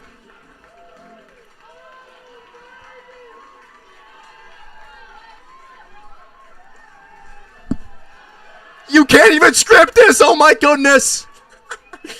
Oh, what a comeback story for these two. And comeback normally means that you were bad, but no, these guys just left and they come back without skipping a beat. This is truly unbelievable. We hinted at the long foul ball that had the home run depth, and then we were like, oh, could they do it? And then they do? Austin, believe it! This prompts another mound visit and another pitching change here for the Glacier Pilots. Wow, it's just a party right now in the Mat-Su Valley. My goodness. I'm shaking. I'm still shaking right now. We're gonna take a quick break as we regather our emotions in the 8th inning. We'll be right back.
Well, the party rolls on here in Palmer, Alaska, alongside Jesse Cook. I'm Austin Barach. We've somewhat checked our emotions, but here comes Maddox Haley, who we've mentioned before, one of the hottest hitters in the ABL. Entered today batting over 300. He got his base hit back in the second against Tommy Beam right here, and he swings and fouls it back over the press box. Tommy Beam this season, well, we've seen him recently. That came last week, June 21st. Gave up 4 earned runs without recording a single out. Also allowed 3 walks and a hit. Being with a 16.20 ERA this season, as Haley ropes one but foul down the third base side. Quickly 0-2. This would be a heck of a time for Maddox's first home run of the season. Hold on. Wait. Let's set for Destiny to go in. Truth be told, I don't even know if I could speak words if that were to happen. I don't know. You spoke the Lancia home run into existence. Well, here we go. Maddox with the 0-2. Swings and tails it back out of play. Jesse out there jumping every time a swing happens now. Look, who knows what's going to happen? This is the most excited we've seen these guys this year. The first multi-home run game for Mat-Su. The first set of back-to-back home runs. Haley had a home run this season at SDSU. The pitch swung on and dribbled back down third base line.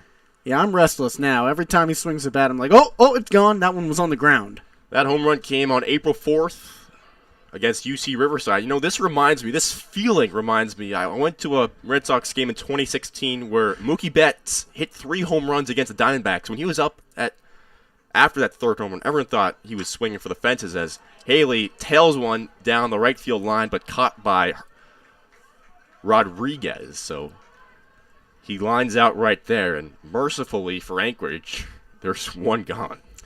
I was at the Red Sox home opener in 2015, and Mookie in that game stole 2 bases on 1 play, had a 3-run homer over the monster, and robbed Bryce Harper of home run. You just thought he was untouchable at the plate. Wow.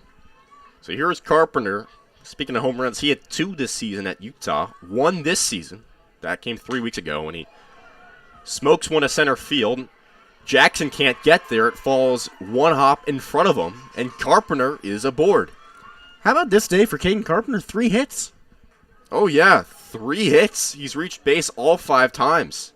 Yeah, that feels very under the radar because there have been 3 home runs. There's been so many fireworks. Caden Carpenter is having arguably his best game of the year.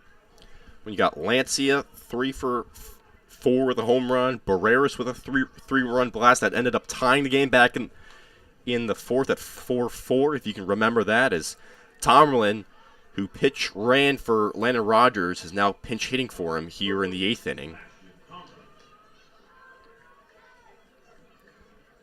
Tomerlin this season batting just 125, 5 hits and 40 at-bats, and he swings and misses right there. The count evens up at 1 apiece. Tomerlin on Tuesday went 0 for 3, and he actually got pinch hit 4. Against the Pilots this season, he is 0 for 13. The 1-1 drops below the knees, 2-1.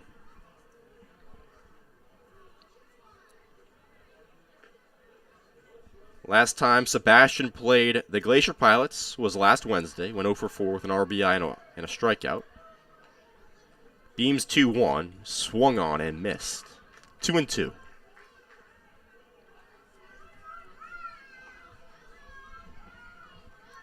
Settled down yet? I think I have. My heart rate might still be higher than normal. 1 on, 1 out. Carpenter goes, and Tomerlin sends one back out of play, so Carpenter retreats back to first. I told you the astronaut story about John Young on Apollo 16, right, where he was a seasoned astronaut. They were about to launch. The other 2 guys, heart rates of 144. They checked John Young, 70. That's not either. We're the other 2 astronauts at the moment. Yeah, I don't want to go to space. Beam delivers the curveball on the front door variety. Doesn't break enough. 3 balls, 2 strikes. A full count to Tomerlin. You don't want to go to space, but Lancia and Vergara sent those balls over the moon. Into the stratosphere. One could say gone. Tomerlin at a Central Arizona Community College, a rising sophomore, sees the full count pitch. Zip right by him, a swing and a miss. Strike 3. 2 gone.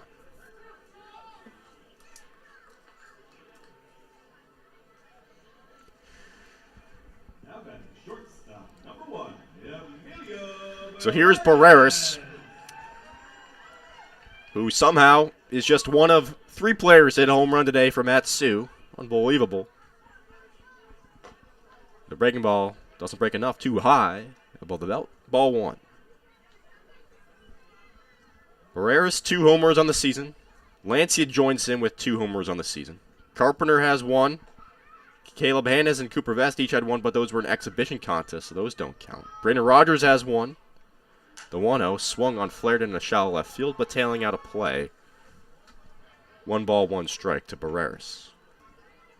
I feel like I'm missing somebody, too. Braden, Emilio, Steven, Carpenter. I think that was all 4 entering today. Now Vergara joins in on the fun. The 1-1 swung on him once again. Looped back out of play. What you're missing is that Cooper Vest had that home run against the Kingsmen in that exhibition affair. Vest, yes. But Vest it doesn't count to the overall stats. Blake Jackson, Kondaguchi, and Elijah Rodriguez still playing rather in. That didn't really help him back in the 4th. 2-for-4 day for Emilio. The 1-2 swung on and popped left field side. It's tailing, and Taguchi runs over about 100 yards and makes the grab. Momentum carrying into the fence in left field. Out of play for out number 3.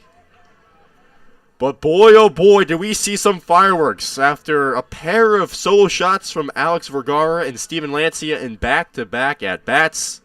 It's 10-5. We head to the 9th inning, and closer Will Rizzo is set for a non-close appearance, but still fireworks to be expected out of him. We'll be right back.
We've reached the 9th inning here in the Matanuska to sit in the valley alongside Jesse Cook. I'm Austin Barach, and Will Rizzo, sporting his 0.00 ERA, is on the bump for the Miners.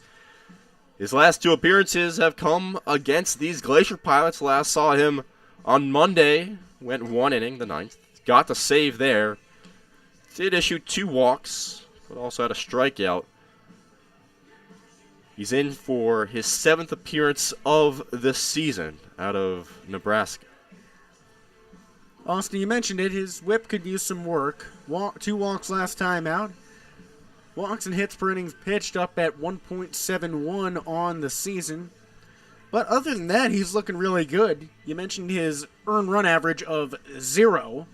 Hard to beat that. He quite literally has been the most efficient pitcher as far as earned runs in the ABL. Yes, and you're right. Rizzo has allowed either at least 1 hit or at least 1 walk in every appearance, but no runs allowed for him, and he's set to face 5, 6, and 7, starting off with a pinch hitter. Instead of Will Henson, it'll be Will Bermudez, we've seen many times. First pitch. Swoops in there. Strike 1 down the middle. Bermudez this season is batting .500. He's 7 for 14. On Tuesday, he was 2 for 2 against the Chinooks with a double and 2 runs. And he chugs one into center field. It's over the head of the center fielder and off of his glove. Vergara can't make the play. And Bermudez is in with a stand-up double to lead off the 9th. Well, you're not really bothered by that if you're Matsu. That's a tough play for Vergara to make, and you're up by 5 runs. But it's not exactly the greatest way to start off a frame, especially when you know firsthand that baseball can be a game of runs and rallies. No pinch hitter here. It's Elijah Rodriguez. Last time he was up at the dish, he had a double play to Barreras, a shortstop. He takes strike 1 on the breaking ball. So Rodriguez today, he is 1 for 3 with a walk. He did score a wild pitch back in the 3rd inning. Rizzo checks second, goes home with it. Fastball misses outside. 1 ball, 1 strike.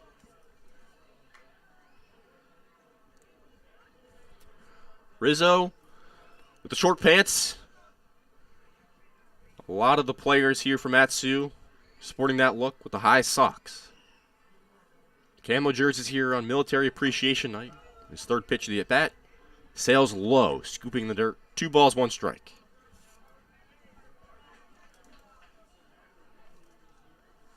So Bermudez, who is batting now over 500 on the season, stands at second base. To Rodriguez, who entered today batting .364. The pitch, lined, but fouled along the third base side. Rodriguez, the outfielder out of McLennan Community College, hometown of Waco, Texas.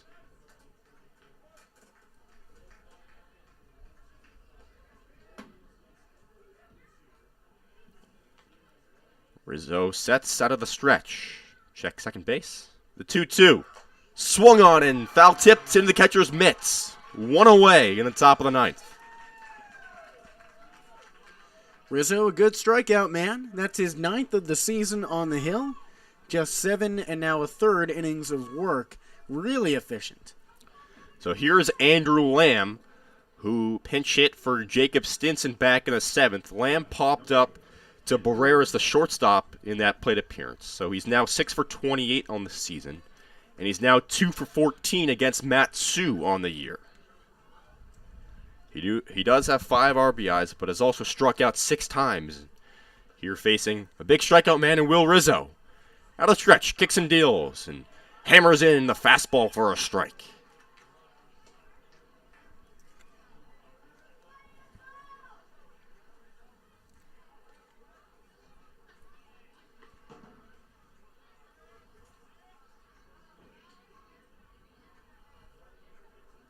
Rizzo's 0-1. Fastball swung on, chopped to Vest. He underhands to Rizzo for out number 2. 3-1 is the recorded out. And the Glacier Pilots are down to their final out. So here's Huck Wathen. All 3 of his hits this season have come against these Matsu Miners, but his last 2 times at the dish flew out to right and grounded out to second. That runner at third base, Bermudez, means nothing right now except if you're tracking Rizzo's perfect ERA. 2 away. The pitch breaks in, strike 1 right down the heart of the plate. Any other day, Huck Wathen would be who you want to see if you're the defense in this scenario, but you said it. This has been his afternoon. Rizzo represents the 5th different pitcher for the Miners today. The pitch swung on and missed. Got him with the fastball. Wathen swung through it. Richardson started out this game, went 3 innings. Then Bianchi went 3. Westall pitched a scoreless 7th. Ethan Like pitched a scoreless 8th. And we're here with Will Rizzo pitching out of the windup. The 0-2. Outside. Lancia gets up to snag it. 1 ball, 2 strikes, 2 outs. A runner on. The Miners lead 10-5. Matsu approaching its 3rd straight victory against these Glacier Pilots after dropping the first 3. They won't see each other again until the 18th of July. The 1-2. Just upstairs on the breaking ball. Rizzo wanted it. So this is the last time these 2 teams will play until July 18th. The last time that they'll play here in Palmer until July 26th. You play every team 5 times at home, 5 times on the road. This is the 4th time the Pilots have played here. Rizzo's 2-2. Got him! Inside corner, strike 3. Rizzo pumps his chest, and the Miners have taken the last 3 meetings with the Glacier Pilots and have jumped to 9-8 on the season overall. Wathen is upset, but Matsu is victorious and happy. Another celebration here at Herman Brothers Field. 10-5, your final.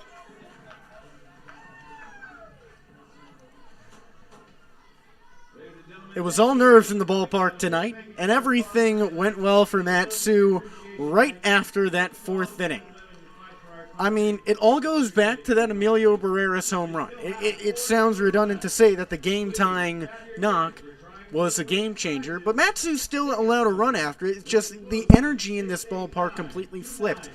You had Alex Vergara in his debut, started out 0 for 1 after a diving catch at short. He obviously was unhappy with his first at-bat because it could have gone better had Joey Wright been an inch shorter. And when Barreras hit that ball, something flipped in him. The reigning MVP remembered who he was and didn't let that line out get the better of him. He came back, had that RBI hit in the fourth, had that home run in the eighth. Steven Lancia, it's absurd to say that he went through a slump after a game where he just went 1 for 5, but then he hits that home run. It's looking like 2022 again, but if you're the Miners, that's not enough. You want a championship, and this is starting to look like the caliber of a team that could do it. You take down the Glacier Pilots, a first-place contender. Now you're within a game and a half. You're 2 games out of first. You're now tied with the Glacier Pilots in the standings. Relatively, you're still... I think I'm getting ahead of myself there. Half a game back of the Glacier Pilots. Still in third place.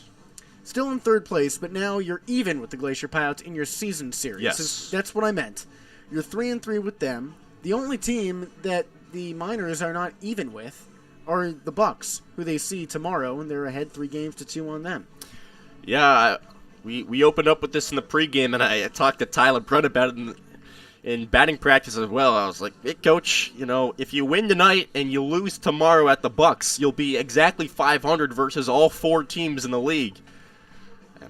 Ty wasn't exactly fond of that idea. He was like, use some language I won't repeat, but he was basically like, why don't we just win both? And, I mean, that would be, of course, the best case scenario for everybody involved on the Matsu side of things. So, another great victory tonight against the Glacier Pilots. The Bucks have taken 2 of the last 3, though, against the Miners. We'll see them tomorrow in Anchorage back at Mulcahy Stadium. The Bucks currently lead the Chinooks 7-4 in the later stages of that game. I believe that's the top of the 9th. It actually just ended. Okay. So, as we got the Dave Matthews Band playing right here, we'll call it a night. Another comeback triumph for the home squad here on Military Appreciation Night. The Miners 10, the Glacier Pilots 5. With Jesse Cook, I'm Austin Barach saying thank you for tuning in from wherever you were in the country, and we'll see you tomorrow night.